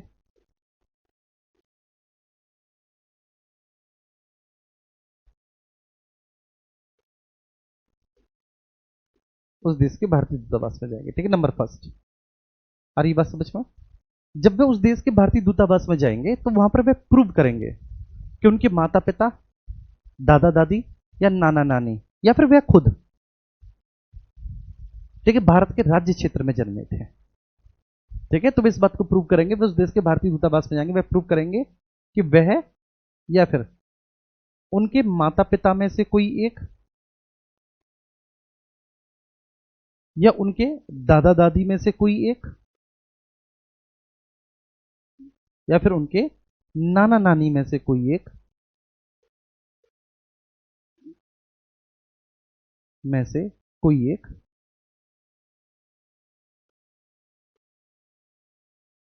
कोई एक भारत शासन अधिनियम 1935 में से कोई एक भारत के क्षेत्र में जन्मा।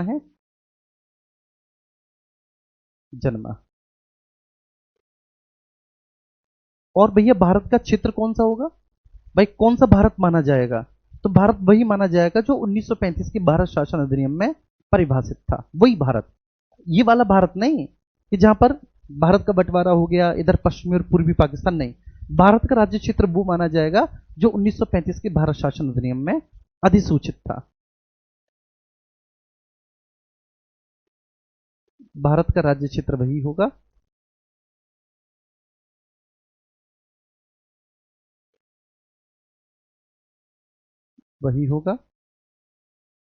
जो 1935 के भारत शासन अधिनियम में अधिसूचित था। 1935 के भारत शासन अधिनियम में अधिसूचित था।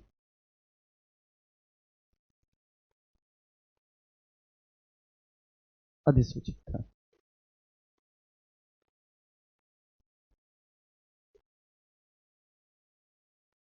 अधिसूचित।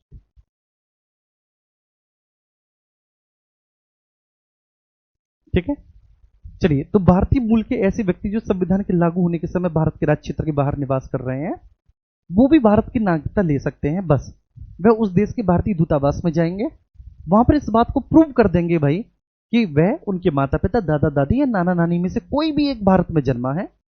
ठीक है, भारत का राज्य क्षेत्र वही होगा जो 1935 के भारत शासन अधिनियम में अधिसूचित था, वही भारत का राज्य क्षेत्र होगा। अधिसूचित था। ठीक है,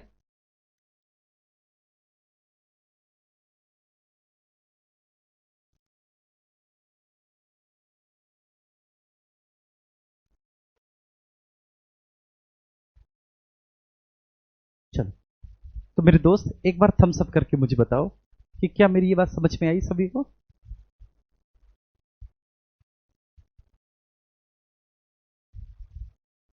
नहीं बेटा, अब हमको 5 6 7 8 के आधार पर नागरिकता नहीं दी जाएगी, तो उस समय दी गई थी। ठीक है, जब हमारे देश का संविधान लागू हुआ था, अब नहीं। अब भारतीय नागरिकों को नागरिकता देने के लिए या उनकी नागरिकता से उनको वंचित करने के लिए नागरिकता संशोधन अधिनियम 1955 है। ठीक है, अब अगर वर्तमान में किसी को नागरिकता लेनी है या जिसके पास नागरिकता है उसे नागरिकता छीननी है, तो इसके संबंध में बच्चे कौन सा है? नागरिकता संशोधन अधिनियम 1955 है। तो हम इसी को पढ़ने जा रहे हैं अब।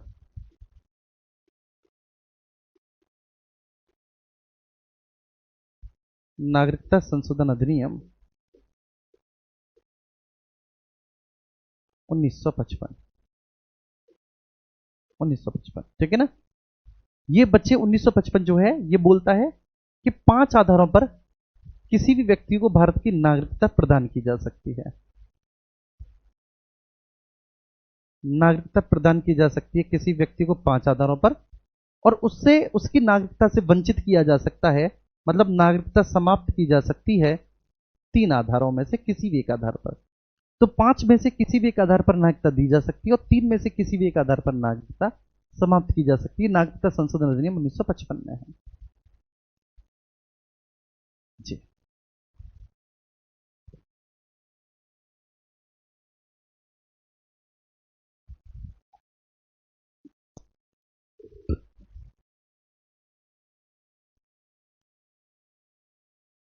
आधे से ज्यादा यही याद हो गया, आप चिंता ना करो। जब एक बार और आप पढ़ोगे ना तो आपको पूरे का पूरा क्लास में याद हो जाएगा।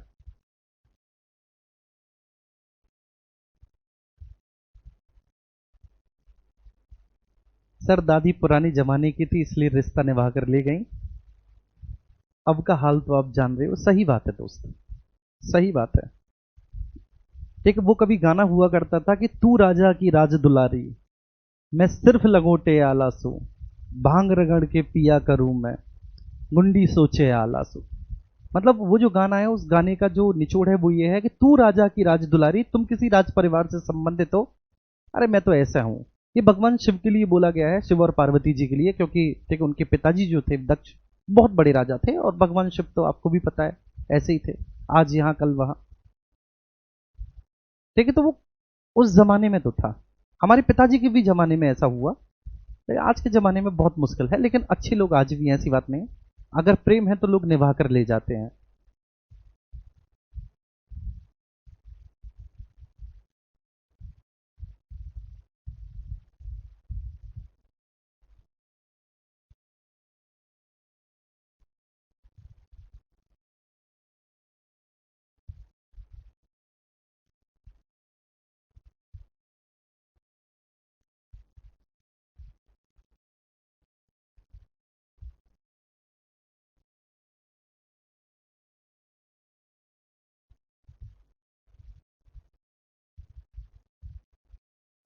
ठीक है, चलिए। अब बेटा नागरिकता की प्राप्ति होगी 5 आधारों में।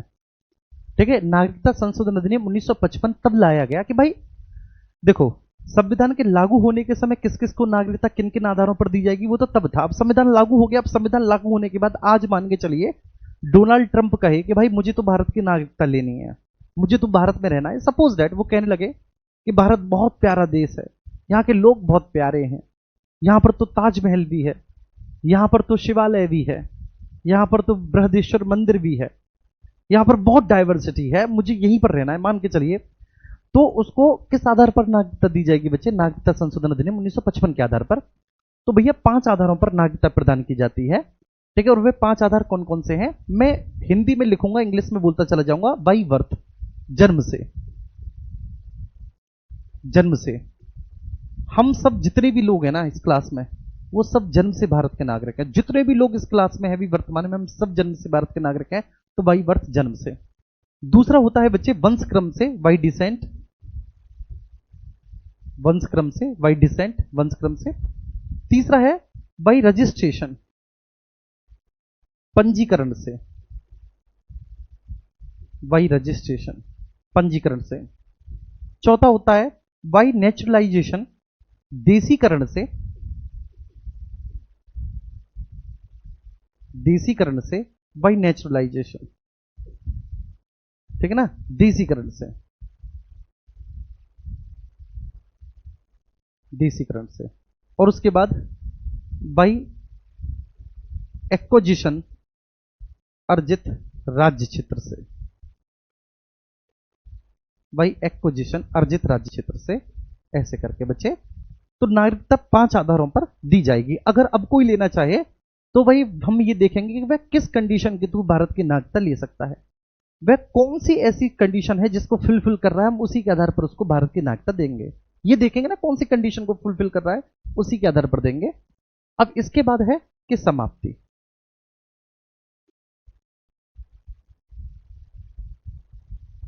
देसीकरण। ठीक है, अब उसके बाद हम बोलेंगे बच्चे समाप्ति। समाप्ति तीन तीन में से किसी भी एक आधार पर समाप्ति की जा सकती है। सबसे पहले है पर्यावसान, शान। ठीक है, इसको कहेंगे टर्मिनेशन। पर्यावसान वही है आर्टिकल 9 वाला।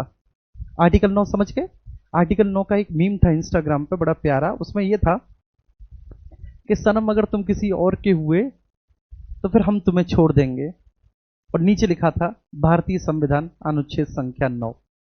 समझ गए? तो सनम तुम किसी और के हुए मतलब पर्यावसान, टर्मिनेशन। अगर आपने किसी अन्य देश की नागरिकता ग्रहण की तो भारत की नागरिकता आपकी स्वतः समाप्त हो जाएगी, ये पर्यावसान है।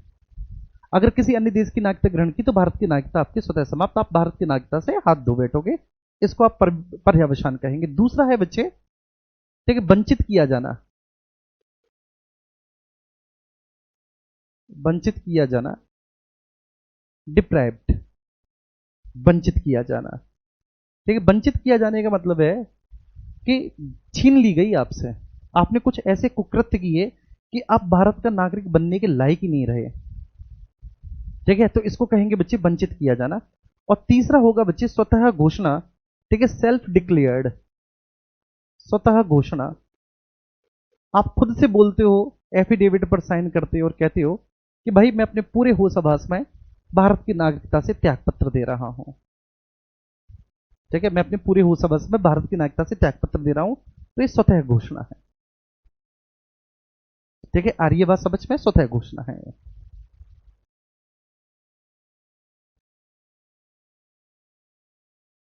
ठीक है, मुन्ना बिल्कुल सिंपल है। अब बस 10 मिनट और है, आगे खत्म हो जाएगा ये। अब मैं यहां पर 5 अलग अलग केस बनाता हूं, ठीक है, नागरिकता की प्राप्ति। 5 अलग अलग केस बनाता हूं और फिर आपको समझाता हूं, देखो क्या मजा आएगा आपको। नागरिकता की प्राप्ति, ठीक है, इनमें से एक केस बिल्कुल ओरिजिनल है, बिल्कुल ओरिजिनल। और मैं जब कभी भी नागरिकता पढ़ाता हूं तो उसका मैं जरूर एग्जाम्पल देता हूं, ठीक है। सबसे पहले है एक व्यक्ति, आप में से ही कोई ले लेते हैं, एक शुभम। चलो, एक है शुभम, एक व्यक्ति है शुभम, ठीक है, एक एग्जाम्पल है शुभम, ठीक है, क्लियर है। अब शुभम कौन है, ठीक है, शुभम मान के चलिए बच्चे कि अलीगढ़ का एक गांव है योगीपुर, वहां का रहने वाला है। अलीगढ़ का एक गांव है योगीपुर, वहां का रहने वाला है शुभम, ये मेरा गांव है, वहां का रहने वाला है। और उसके माता पिता भारतीय हैं, उसके माता पिता दोनों भारतीय हैं, भारतीय हैं। और उसका जन्म भी सरकारी अस्पताल में हुआ है, जैसे मेरा हुआ है सरकारी अस्पताल में, ठीक है, सरकारी अस्पताल में जन्म हुआ है। पहली कंडीशन है ये, ठीक है। चलिए दूसरी कंडीशन में लेता हूं, ठीक है ना। एक लड़का है जिसका नाम है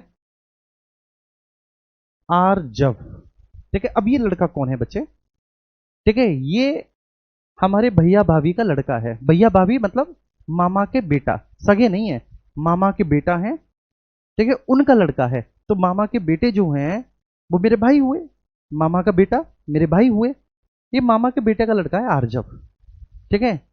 ये जो आरजव है मेरे प्यारे बच्चे, देखो ये ध्यान रखना, ये क्या है, बर्थ। पहला कॉलम बना रहा हूं मैं बर्थ का, दूसरा कॉलम में बना रहा हूं पेरेंट्स का, ठीक है, और तीसरा कॉलम में बना रहा हूं बच्चे, ठीक है, प्लेस का। प्लेस मतलब जन्म कहां पर हुआ है, प्लेस का। तीसरा कॉलम में प्लेस का बना रहा हूं, मैं ऐसे करके समझाऊंगा, ठीक है। और तुम देखना किताबों में, फिर तुम इसे पढ़ना, ठीक है, मेरा पढ़ने के बाद फिर किताब में तुम पढ़ना और तुम कहोगे कि अच्छा हुआ कि यहां पर पढ़ लिया, नहीं तो किताबों से पढ़ते रहते, ठीक है, बाल सफेद पड़ जाते या खत्म हो जाते, लेकिन समझ में नहीं आता कभी जीवन में। तो एक लड़का है आरजव, ठीक है, इसका जन्म कहां पर हुआ है बच्चे, कोपेनहेगन, कोपेनहेगन डेनमार्क में, ठीक है ना। बर्थ कहां पर हुआ है, कोपेनहेगन डेनमार्क में इसका जन्म हुआ है आरजव का। इसके माता पिता जो हैं वे भारतीय हैं, पेरेंट्स माता पिता दोनों ही भारतीय हैं, दोनों ही भारतीय हैं। ऐसा नहीं कि पिताजी भारतीय हैं, पिताजी डेनमार्क चले गए, ठीक है, और वहां पर उन्होंने कोई डेनिश लड़की देख ली, ठीक है, उससे दिल लगा बैठे और फिर उससे शादी कर ली, ऐसा नहीं था। यहीं से करके गए थे, प्रॉपर अरेंज मैरिज करके गए थे, ठीक है। मैं बताऊंगा इनकी भी, भाभी की भी एक बहुत जबरदस्त बात मैं आपको बताऊंगा। तो माता पिता भारतीय हैं, प्लेस जो है बच्चे उसका डेनमार्क है, बर्थ प्लेस डेनमार्क, ठीक है, डेनमार्क में ही उसका जन्म हुआ उस बच्चे का। चलो अब एक शादी में मैं आया था, एटा गया था, ठीक है, वो बेसिकली भैया हमारे एटा के रहने वाले हैं, एटा यहीं पड़ता है। तो एक शादी में मैं गया, ये मुझे मिला, ठीक है, आरजब। अब ये मिला तो भैया ने इंट्रोड्यूस कराया कि ही इज योर अंकल, ठीक है। अब वो मुझसे बोले, वो बिल्कुल जैसे वो अंग्रेज नहीं बोलता है, अंकल हाउ आर यू। मैंने कहा यार धीरे धीरे बोल भाई। उसने मुझसे आधे घंटे बात की, मुझे मुश्किल से नहीं तो मैं बता रहा हूं 2 मिनट वाली बातचीत समझ में आई होगी, केवल 2 मिनट वाली, जहां पर वो एजेएमआर का प्रयोग कर रहा था बस। उसके अलावा सब मेरे दिमाग से बाहर था। मैं कहता रहा यस एब्सोल्युटली वेरी गुड। मैंने कहीं ये ना सोचे कि अंकल बिल्कुल ही बेवकूफ है कुछ जानता ही नहीं है। अब यहाँ अंकल, ठीक है, पीसीएस के बच्चों को पढ़ा रहा है, ठीक है, यूपीएसआई दरोगाओं को पढ़ा रहा है, वहां वो क्या सोचता कि बताओ अंकल हमारा बिल्कुल बुद्धू है। आइए चलिए, तो आर्जव है, कोपेनहेगन डेनमार्क, माता पिता भारतीय, और प्लेस है उसका डेनमार्क। ये तीसरा हो गया, बस समझ पा रही है। चलिए अब इसके बाद हम तीसरा लेते हैं, ठीक है, तीसरा एग्जाम्पल बड़ा जबरदस्त लेंगे, आपको मजा आ जाएगा, ठीक है ना। क्या नाम है उसका,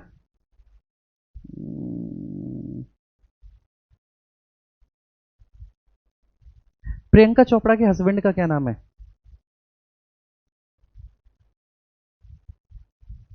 अरे बताओ यार, प्रियंका चोपड़ा के हस्बैंड का नाम बताओ तुम लोग। अरे इतना सा है वो यार।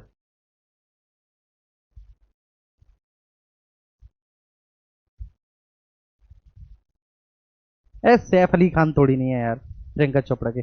निक निक निक। हाँ यस निक। ठीक है निक यस। अब तीसरा हम लेते हैं एग्जांपल निक का। निक, ये प्रियंका चोपड़ा का हस्बैंड है, ठीक है निक। बर्थ इसका कहां पर है, प्रियंका चोपड़ा के हस्बैंड का जो जन्म हुआ है वह यूएसए में हुआ है।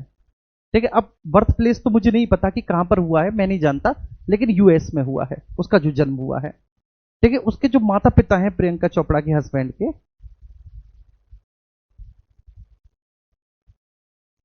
जी, प्रियंका चोपड़ा के जो हस्बैंड के माता पिता हैं वो अमेरिकन हैं। निक के माता पिता अमेरिकन हैं। ठीक है, अमेरिका की सिटीजनशिप है। और प्लेस भी बेटा अमेरिका ही है, बर्थ प्लेस भी उसका अमेरिका ही है। ठीक है, और चौथा ले लेते हैं हम लोग डोनाल्ड ट्रंप। डोनाल्ड ट्रंप चौथा एग्जांपल। डोनाल्ड ट्रंप ऑब्वियस सी बात है बच्चे, ये भी यूएसए में ही इसका जन्म हुआ है डोनाल्ड ट्रंप का। इसके भी माता पिता विशुद्ध रूप से अमेरिकन हैं और इसका बर्थ प्लेस भी अमेरिका है। ठीक है, चुपचाप पढ़ो, मैं जो पढ़ा रहा हूं। ठीक है, अब मुश्किल से 10-15 मिनट लगेंगे, लेकिन पढ़ो चुपचाप। ठीक है, क्योंकि ये रिदम में चल रहा है चीजें, इनको रिदम में चलने दो। अब देखो, ठीक है, इधर से देखो शुभम से। शुभम का मतलब यहां पर तुम दिग्विजय, तुम शुभम हटाओ, तुम दिग्विजय मान लो यहां पर यार, बात खत्म। तुम यहां पर मुझे मानो कि दिग्विजय है।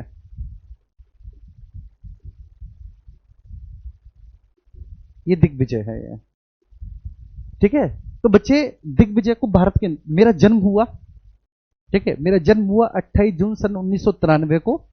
ठीक है, चंडोस है हमारा एक कस्बा, वहां के सरकारी अस्पताल में जन्म के समय मेरे माताजी और मेरे पिताजी, पिताजी श्री रामनिवास सिंह चौहान, माताजी ठीक है श्रीमती स्नेह सिंह, ये दोनों भारतीय थे। और ये मेरा बर्थ है बच्चे जो यहां पर हुआ है। क्लियर है मेरे प्यारे बच्चे। अगर मैं संविधान के लागू होने के बाद भारत में जन्मा हूं, क्लियर है, भारत में जन्मा हूं और जन्म के समय मेरे माता और पिता दोनों भारतीय हैं, जन्म के समय बच्चे मेरे माता पिता दोनों भारतीय हैं, तो फिर मुझे भारत की नागरिकता ऑटोमेटिकली मिल जाएगी। ठीक है, मुझे ऑटोमेटिकली भारत की नागरिकता मिल जाएगी। तो ये है ना जो पहली वाली कंडीशन है, पहली वाली कंडीशन क्या है, पहली वाली कंडीशन है बच्चे जन्म से भारत की नागरिकता। पहली वाली कंडीशन क्या है, जन्म से भारत की नागरिकता। जन्म से भारत की नागरिकता का मतलब है कि अगर मैं संविधान के लागू हो जाने के बाद, ऑब्वियस सी बात है भाई, मैं ठीक है 26 जनवरी 1950 के बाद कब, 28 जून 1993। ठीक है, तो मैं 1993 में जन्मा हूं बच्चे, और मैं अलीगढ़ ओगीपुर में माता पिता भारतीय सरकारी अस्पताल में, मतलब अगर संविधान के लागू हो जाने के बाद मैं भारत में जन्मा हूं और जन्म के समय मेरे माता पिता दोनों में से कोई एक या दोनों ही भारतीय हैं, तो मुझे भारत की नागरिकता ऑटोमेटिकली मिल जाएगी। हम सब भारत के नागरिक ऐसे ही हैं। कोई भी आपसे पूछे कि आप भारत के नागरिक कैसे हो, तो आप कहेंगे आप भारत के नागरिक कैसे हैं, इस तरह से हैं बच्चे, आप जन्म से भारत के नागरिक हैं। चलिए, तो इसको मैं यहां पर मिटा देता हूं, अब यहां पर मैं लिख देता हूं जन्म से, ठीक है ना, जन्म से। पहले मैंने एग्जाम्पल दिया, अब ये एग्जाम्पल आपको नहीं लिखना, बस आपको सेंस लिखना है जन्म से। तो संविधान के लागू हो जाने के बाद, वो लागू होने के समय था, अब यह है कि संविधान के लागू हो जाने के बाद, मतलब 26 जनवरी 1950 के बाद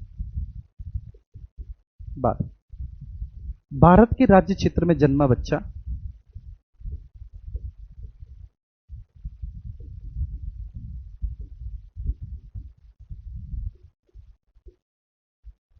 जन्मा व्यक्ति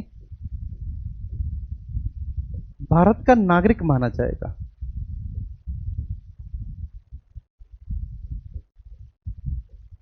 भारत का नागरिक माना जाएगा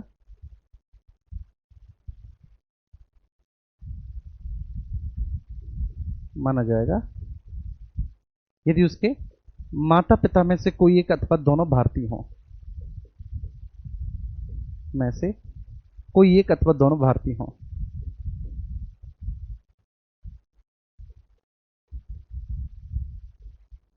अथवा दोनों भारतीय हों।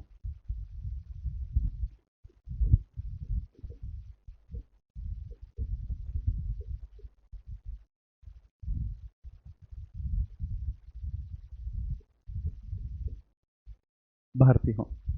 Is that clear to everyone बच्चे?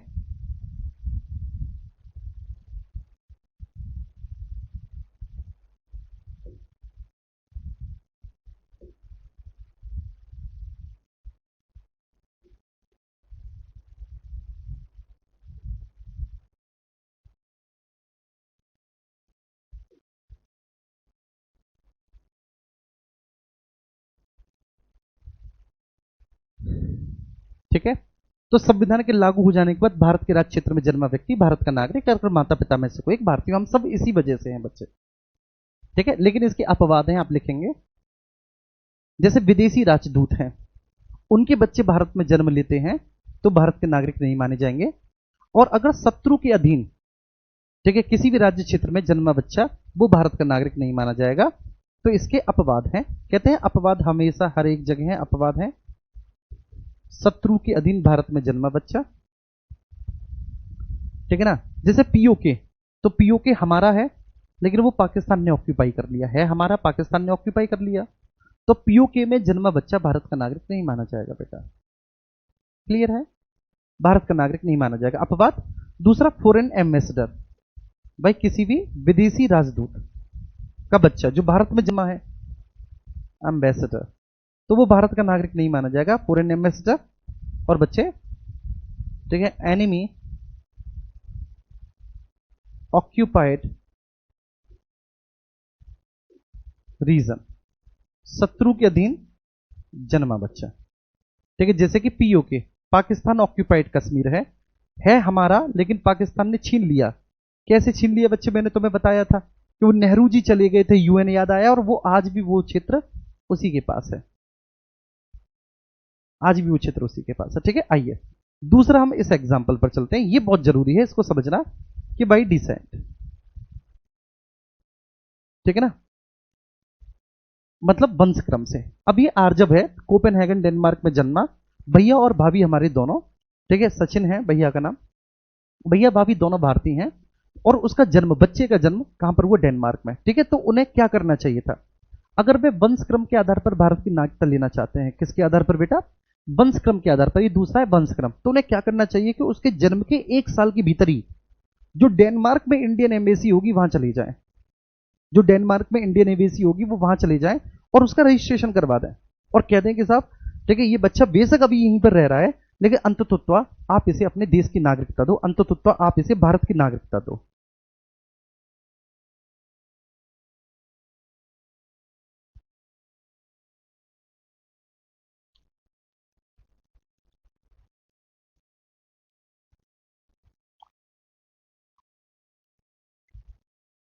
ठीक है, क्लियर है?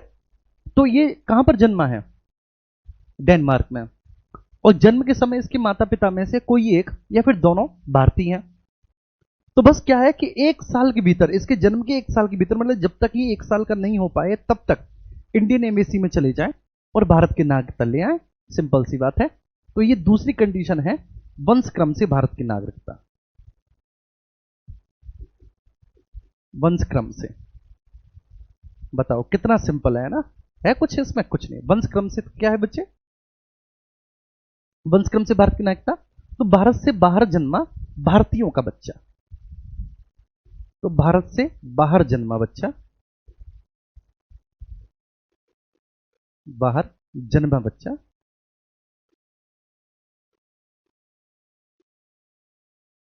माता पिता में से कोई एक अथवा दोनों भारतीय हो, में से कोई एक अथवा दोनों भारतीय हो,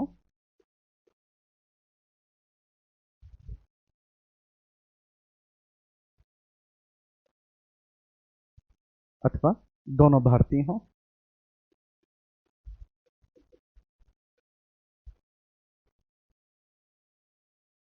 भारतीय हो।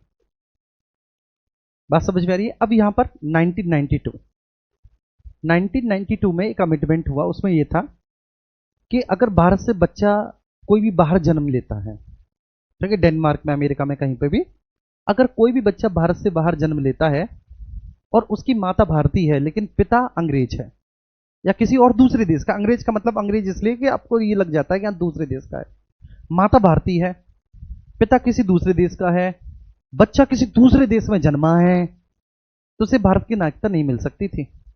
1992 में माता के भारतीय होने के आधार पर भारत की नागरिकता नहीं मिल सकती थी। माता के भारतीय होने के आधार पर 1992 से पहले 1992 में यह संशोधन किया कि भाई मान के चलिए अगर माता भारतीय है तो भी बच्चे को भारत की नागरिकता मिल सकती है। और इसका एग्जाम्पल है प्रियंका चोपड़ा और निक्स जोन्स की बेटी मालती। बेस्ट एग्जाम्पल है। प्रियंका चोपड़ा भारतीय, निक्स कहां का है, अमेरिका का, और उनकी बेटी मालती। तो 1992 से पहले प्रियंका चोपड़ा अगर चाहती कि मेरी बेटी को भारत की नागरिकता मिल जाए, नहीं मिल पाती। 1992 के बाद माता के भारतीय होने पर भी भारत की नागरिकता मिल सकती है। होने पर भी नागरिकता मिल सकती है, मिल सकती है। अब मैं आपसे पूछता हूं, आप बताओ कि अगर अब प्रियंका चोपड़ा चाहे कि मालती को भारतीय नागरिकता मिले तो मिल जाएगी? बोलो बेटा, मिल जाएगी? बिल्कुल, अब मिल जाएगी। ठीक है। अब इसमें बस क्या है कि भाई उसके जन्म के 1 वर्ष के भीतर रजिस्ट्रेशन कराना अनिवार्य है। जन्म के 1 वर्ष के भीतर आपको इंडिया भी नहीं आना। जन्म के 1 वर्ष के भीतर अब भारतीय दूतावास में जाइए, भारतीय दूतावास जाइए, जाकर रजिस्ट्रेशन कराना अनिवार्य है, अनिवार्य है।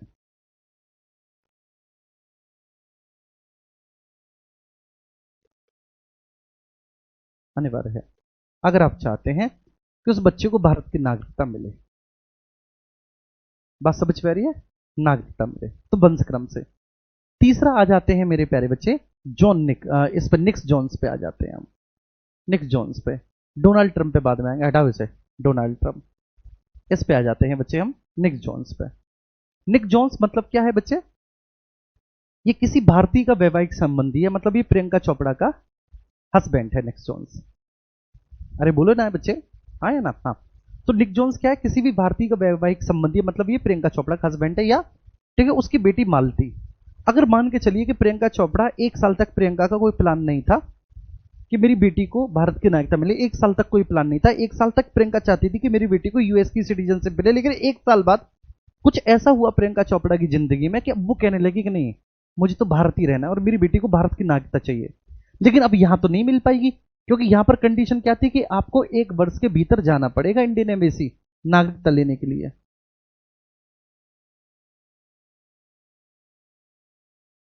बात आ रही ना समझ में? यहां पर क्या था कि अगर आपको भारत की नागरिकता लेनी है तो 1 वर्ष के भीतर इंडियन एम्बेसी जाकर रजिस्ट्रेशन अनिवार्य है कराना, तब नागरिकता मिलेगी। लेकिन प्रियंका ने तो मिस कर दिया। बोलो ना बेटा, प्रियंका ने तो मिस कर दिया। अब प्रियंका को अब कुछ ऐसा हुआ, मतलब मान के चलो जॉन निक से खटक पटक हो गई उसकी।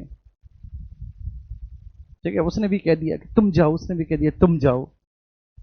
ठीक है, अब उसे आया कि यार इंडिया ही रहना है यार, चाहे कुछ भी हो जाए, है ना। अब आया कि नहीं यार उस इंडिया ही रहना है, कुछ भी हो जाए। तो अब किससे नागरिकता मिलेगी भाई? इस चीज से तो मिल नहीं सकती उसकी बेटी को। या फिर मान के चलिए टर्म्स अच्छे हैं, जॉन निक कहना चाहता है, खुद कह रहा है निक जोन्स, वो खुद मान रहा है कि यार India is a very beautiful Priyanka, हम लोग रायबरेली रहेंगे। आई थिंक प्रियंका बरेली की है प्रियंका, हम लोग बरेली में ही रहेंगे और गाना गाएंगे, झुमका गिरा रे बरेली के बाजार में, वहीं रहेंगे। तो अब उसको किसके आधार पर नागरिकता मिलेगी? तो वो मिलेगी रजिस्ट्रेशन के आधार पर। रजिस्ट्रेशन से नागरिकता मिलेगी अब उसको। बात समझ में आ रही है? अब उसको नागरिकता किससे मिलेगी बेटा? किस बिहाफ पर? रजिस्ट्रेशन से मिलेगी। तो रजिस्ट्रेशन से किनको नागरिकता मिलती है? भारतीयों के किसी भी वैवाहिक संबंधी को। भारतीयों का कोई भी वैवाहिक संबंधी है, मैरिज पार्टनर, तो भारतीयों के वैवाहिक संबंधी को रजिस्ट्रेशन से नागरिकता मिलेगी। दूसरा बच्चे, भारतीयों का अल्पवयस्क बच्चा, अल्पवयस्क का मतलब है 1 साल से ऊपर है और 18 साल से कम है। अल्पवयस्क बच्चा, भारतीयों का अल्पवयस्क बच्चा, उसको भारत की नागरिकता।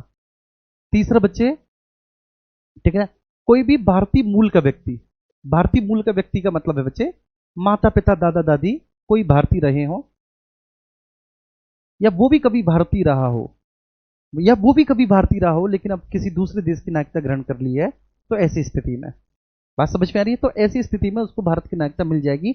उसे क्या करना होगा? उसे क्या करना होगा बेटा? प्रोसेस क्या है, मैं लिख देता हूं, प्रोसेस क्या है उसके लिए। उसे क्या करना होगा, प्रोसेस क्या है? तो उसे प्रोसेस ये है बच्चे, भारत आकर रजिस्ट्रेशन कराना होगा। रजिस्ट्रेशन कराना होगा, भारत आकर रजिस्ट्रेशन कराना होगा, और 5 से 7 वर्ष भारत में रहना होगा। भारत में रहना होगा। अब इस दौरान ये नहीं कि वो विदेश नहीं जा सकता, जा सकता है बीच बीच में, ठीक है, विदेश जा सकता है, लेकिन अब इसको 5 साल ही कर दिया। पहले था कि 5 से 7 वर्ष, लेकिन अभी ये कह दिया कि भाई भारत की नागरिकता इंडियन डायस्पोरा को, जो भारतीय वंश के हैं, जो भारतीय मूल के हैं, उनको इजिली भारत की नागरिकता मिल जाए। तो अब कर दिया कि चलो 5 साल ही अगर तुम रह लेते हो, ठीक है, तो भारत की नागरिकता मिल जाएगी। तो भारत आकर रजिस्ट्रेशन करवाना है, 5 से 7 साल भारत में रहना है, उसके बाद भारत की नागरिकता मिल जाएगी। उसके बाद भारत की नागरिकता मिल जाएगी।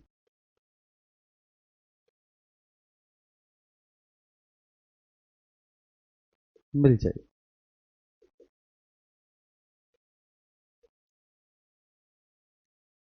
ठीक है मेरे प्यारे दोस्त, आइए बात समझ में। अब तुम्हारे दिमाग में एक और बत्ती जली। ठीक है, तुम लोग बहुत अच्छा पढ़ रहे हो ना, दिक्कत ये है ठीक है, अब तुम्हारी सोचने समझने की शक्ति बढ़ गई। अब तुम्हारे दिमाग में एक और बत्ती जली, वो ये जली कि अगर मान के चलो भाई कि ना तो कोई व्यक्ति भारतीयों का वैवाहिक संबंधी, ना ही भारतीयों का अल्पवयस्क बच्चा, ना ही भारतीय मूल का, जैसे डोनाल्ड ट्रंप, इन तीनों में से कुछ भी नहीं है, और वो कहे कि मोदी, मिस्टर मोदी, हमको यहीं रहना है, तुम्हारे साथ रहना है, तुम बहुत अच्छे इंसान हो, तो फिर उसको मतलब मैं हंसी मजाक में बोला हूं, ठीक है, तो उसको भारत की नागरिकता किसके आधार पर मिलेगी? तो वो मिलेगी on the basis of naturalisation, देसीकरण के आधार पर। उसको मिलेगी किसके आधार पर? देसीकरण के आधार पर, on the basis of the naturalisation, देसीकरण के आधार पर। ठीक है बच्चे, उसको नागरिकता मिलेगी।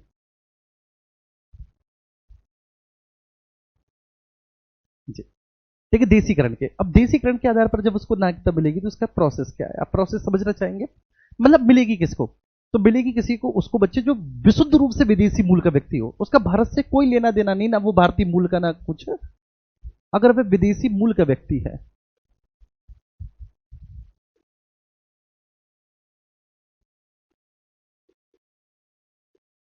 अगर वह विदेशी मूल का व्यक्ति है, ठीक है, विदेशी मूल का है, तो उसे देसीकरण के आधार पर नागरिकता मिलेगी। लेकिन कंडीशन है, विदेशी मूल का है, संविधान के प्रति पूर्ण निष्ठा रखता हो, संविधान के प्रति पूर्ण निष्ठा रखता हो, पूरी निष्ठा हो बेटा, संविधान के प्रति मतलब पूरा निष्ठा भाव हो।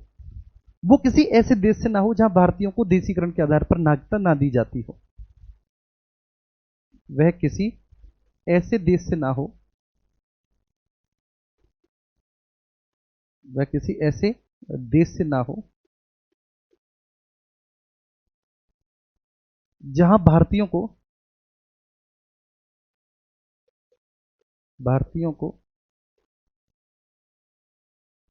देसीकरण के आधार पर नागरिकता ना दी जाती हो।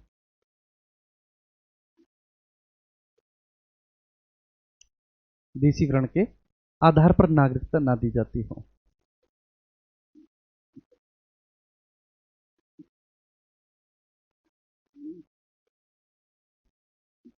ना दी जाती हो,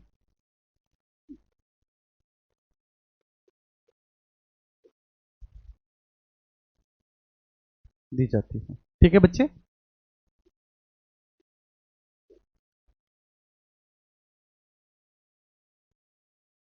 ना दी जाती हो। अगर वो किसी ऐसे देश से है कि भाई जहां पर भारतीयों को देसीकरण के आधार पर नागरिकता नहीं दी जाती, तो भारत में भी नहीं उसको मिल सकती बच्चे। ठीक, क्लियर है? तो वो विदेशी मूल का हो, भारतीय संविधान के प्रति पूर्ण निष्ठा रखता हो, पूरी निष्ठा हो बच्चे भारतीय संविधान के प्रति, और वह किसी ऐसे देश से ना हो कि भैया जहां पर भारतीयों को देसीकरण के आधार पर, और 8वीं अनुसूची में 22 भाषाएं हैं हमारी में, आप पढ़ोगे आगे 8वीं अनुसूची में 22, तो बच्चे वह उन 22 भाषाओं में से किसी एक भाषा का जानकार हो। तो 8वीं अनुसूची में जो 22 भाषाएं हैं, 8वीं अनुसूची में 22 भाषाओं में से किसी एक का जानकार हो। 22 भाषाओं में से किसी एक का जानकार हो।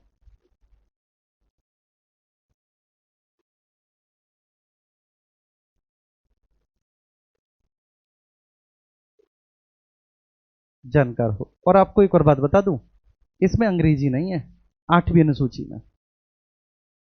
देखिए 8वीं अनुसूची में अंग्रेजी नहीं है, तो उसको भारत की नागरिकता मिल जाएगी। बस भारत की नागरिकता मिल जाएगी। तो उसको भारत की नागरिकता कैसे मिलेगी बच्चे? भारत आकर उसे रजिस्ट्रेशन करना होगा। रजिस्ट्रेशन करना होगा, भारत आना होगा। देखिए रजिस्ट्रेशन के बाद मेरे प्यारे बच्चे, 1 साल उसे भारत में रहना है, 1 ईयर। 1 ईयर भारत में रहना है। 1 ईयर रहने के बाद अप्रूव किया जाएगा उसका रजिस्ट्रेशन। देखिए 1 साल में उसका चाल चलन देख लिया जाएगा कि हाँ भाई ये रहने लायक है या नहीं। और 1 साल रहने के बाद फिर बच्चे 11 साल, 11 ईयर उसे भारत में निवास करना होगा। भारत में निवास, ठीक है। और 11 साल तक कोई व्यक्ति बच्चे भारत में निवास करेगा तो वो देसी हो गया। देसी का मतलब है वो हमारे जैसा हो गया, मतलब मिल गई भारत की नागरिकता उसको, फिर विदेशी हो गया।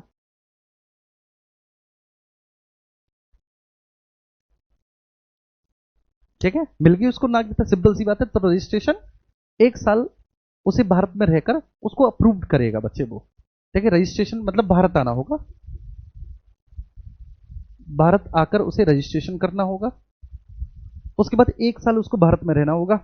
1 साल अगर वो भारत में ठीक ठाक रह लेता है, उसका चाल चलन अच्छा है, बढ़िया है, कोई दिक्कत वाली बात नहीं है। देख लो चाल चलन हम भी देखते हैं बच्चे, संविधान भी चाल चलन देखता है तब नागरिकता देता है। ठीक है, सब कुछ बढ़िया है, कौनो दिक्कत नहीं है मेरे प्यारे बच्चे। फिर 11 साल तक भारत में निवास करेगा, हो गया देसी। ठीक है, मतलब अगर 11 साल भारत में कोई व्यक्ति निवास करेगा तो बच्चे बन गया वो भारतीय, फिर वो विदेशी नहीं रहा, फिर वो बन गया भारतीय। ठीक है, फिर वो विदेशी नहीं रहा, बन गया भारतीय। ठीक है, क्लियर है। अब लास्ट है एक्वायर्ड। देख भाई, एक्विजिशन, अर्जित राज्य क्षेत्र से। देखो अर्जित राज्य क्षेत्र क्या है बच्चे, कि अगर कोई भी राज्य क्षेत्र हमने भारत में शामिल किया, जैसे सिक्किम को शामिल किया, तो कोई भी राज्य क्षेत्र भारत में शामिल किया तो वहां के निवासी ऑटोमेटिकली भारत के नागरिक बन जाएंगे। 36वें संविधान संशोधन से हमने सिक्किम को भारत का हिस्सा बनाया। और जब हमने भारत को मतलब भारत का हिस्सा सिक्किम को बनाया, तो सिक्किम के जितने भी निवासी थे, रहने वाले थे, वो ऑटोमेटिकली सब भारत के नागरिक बन गए। तो अर्जित राज्य क्षेत्र का मतलब यही होता है।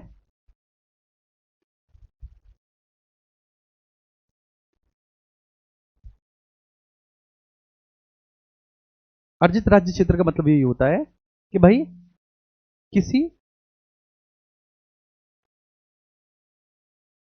क्षेत्र का भारत में शामिल हो जाने पर, किसी क्षेत्र का भारत में शामिल होने पर वहां के निवासी निवासी स्वतः भारत के नागरिक बन जाएंगे, स्वतः भारतीय नागरिक हो जाएंगे, नागरिक हो जाएंगे।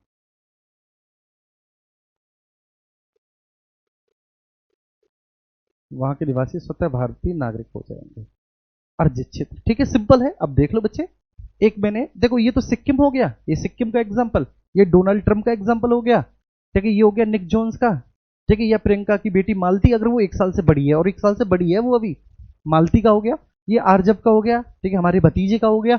और ये भैया मेरा एग्जाम्पल हो गया। ठीक है, बताओ, देख लेना, पढ़ के जाओ। ठीक है, किसी किताब से या किसी से, और अगर ऐसे दिमाग में छप जाए तब कहना मुझसे, है ना जी। अब आते हैं हम नागरिकता की समाप्ति। नागरिकता की समाप्ति पे बच्चे इधर आ पाएंगे। पर्यावसान का मतलब है मेरे प्यारे बच्चे वही, ठीक है ना, अन्य देश की नागरिकता ग्रहण करने पर, अन्य देश की नागरिकता ग्रहण करने पर भारतीय नागरिकता की समाप्ति। भारतीय नागरिकता की समाप्ति।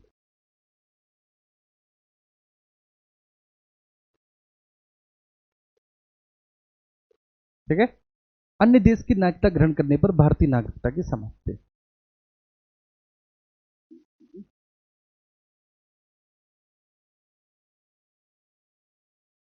भारतीय नागरिकता की समाप्ति, ठीक है ना, ये है। वंचित किया जाना, अब इसको आप समझो। वंचित किया जाना, बेटा वंचित कब किया जाएगा, मैं लिख देता हूं। कुछ कंडीशंस हैं जब वंचित किया जाएगा। जैसे कोई व्यक्ति युद्ध के समय किसी शत्रु देश की सहायता कर रहा हो, ठीक है भारतीय, लेकिन बेटा किसी शत्रु देश की सहायता कर रहा है, तो यार बताओ तुम, भारत की नागरिकता से वंचित तो किया ही जाएगा ना उसको, फिर क्या भारत का नागरिक रखा जाएगा? तो युद्ध के समय अगर वह शत्रु देश की सहायता कर रहा है, युद्ध के समय शत्रु देश की सहायता कर रहा है,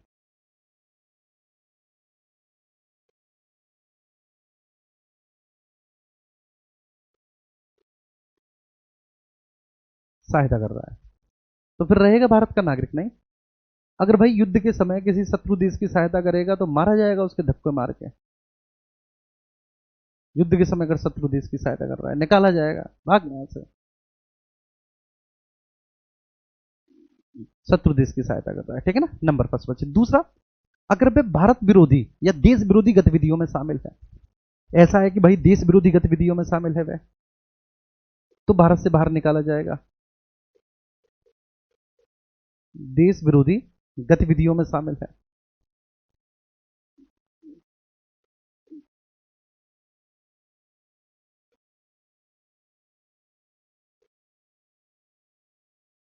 तो भारत से बाहर चलो, भागो यहां से, है ना भाई। अगर देश विरोधी गतिविधि में शामिल है तो मारा जाएगा, भगाया जाएगा, गतिविधि में शामिल है। तीसरा मेरे प्यारे बच्चे जी, तीसरा मतलब अगर वह 7 साल से लगातार भारत से बाहर ही है, ठीक है, सूचना ही नहीं है किसी के पास, और अनाधिकृत रूप से 7 साल से लगातार भारत से बाहर है, लगातार 7 वर्षों से भारत से बाहर है, भारत से बाहर है,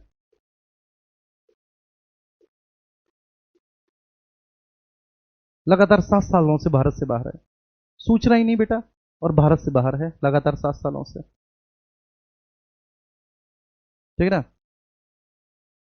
बिना किसी परमिशन के, तो भाई फिर उसे उसकी नागरिकता से वंचित किया जाएगा। यार ऐसे कैसे हो सकता है, आप हो भारत के नागरिक और आप 7 साल से अपने घर में ही नहीं हो, भारत में ही नहीं हो। और चौथा ऐसा भी है बच्चे, चौथी कंडीशन ये है कि अगर उसकी संविधान में निष्ठा नहीं है, अगर उसकी संविधान में निष्ठा नहीं है, अगर उसकी संविधान में निष्ठा नहीं है। मैं मानता हूं थोड़ा सा यहां पर कंजेस्टेड हो गया, ठीक है, लेकिन आपसे उम्मीद करूंगा कि आप इसको समझ जाओगे बहुत अच्छे से, कोई दिक्कत वाली बात नहीं है।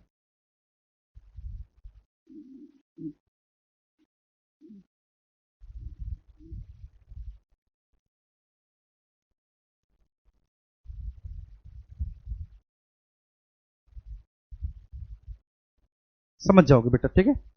तो युद्ध के समय शत्रु देश की सहायता कर रहा हो मेरे भाई,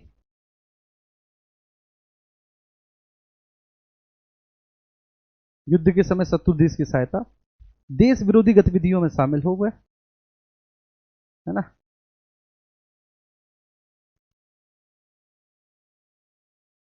शामिल है, वह लगातार 7 वर्षों से भारत से बाहर रह रहा है,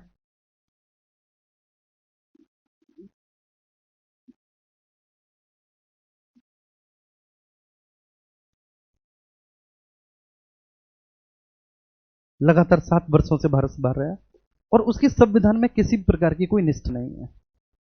तो फिर क्या किया जाएगा ऐसे लोगों के साथ, बताओ बच्चे, संविधान में निष्ठा ही नहीं तो भगाया जाएगा। स्वतः घोषणा का मतलब है खुद बता दे, देखो स्वतः घोषणा में मुझे लिखाना नहीं, स्वतः घोषणा का मतलब है खुद ही बता दे कि मैं भाई भारत की नागरिकता त्याग रहा हूं, तो ठीक है, जा भाई, जगह छोड़,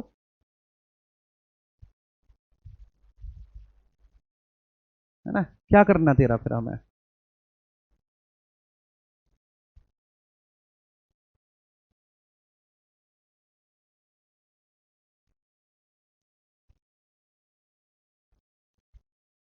अरे हमेशा सारी क्लासेस बेस्ट होती हैं। आज की क्लास तुमको इसलिए लग गई कि आज मजे लेके क्लास पढ़ाई है,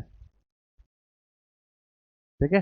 कल से बच्चे मौलिक अधिकार शुरू करेंगे और मैं आपको विश्वास दिलाता हूं, आपने कभी भी पहले किसी से भी कहीं से भी बुक से मौलिक अधिकार पढ़े होंगे, लेकिन जब कल से हम मौलिक अधिकारों को स्टार्ट करेंगे तो मौलिक अधिकार हम किस तरह के पढ़ेंगे और कैसे पढ़ेंगे, ठीक है, वह आप स्वयं देखेंगे बच्चे उनको।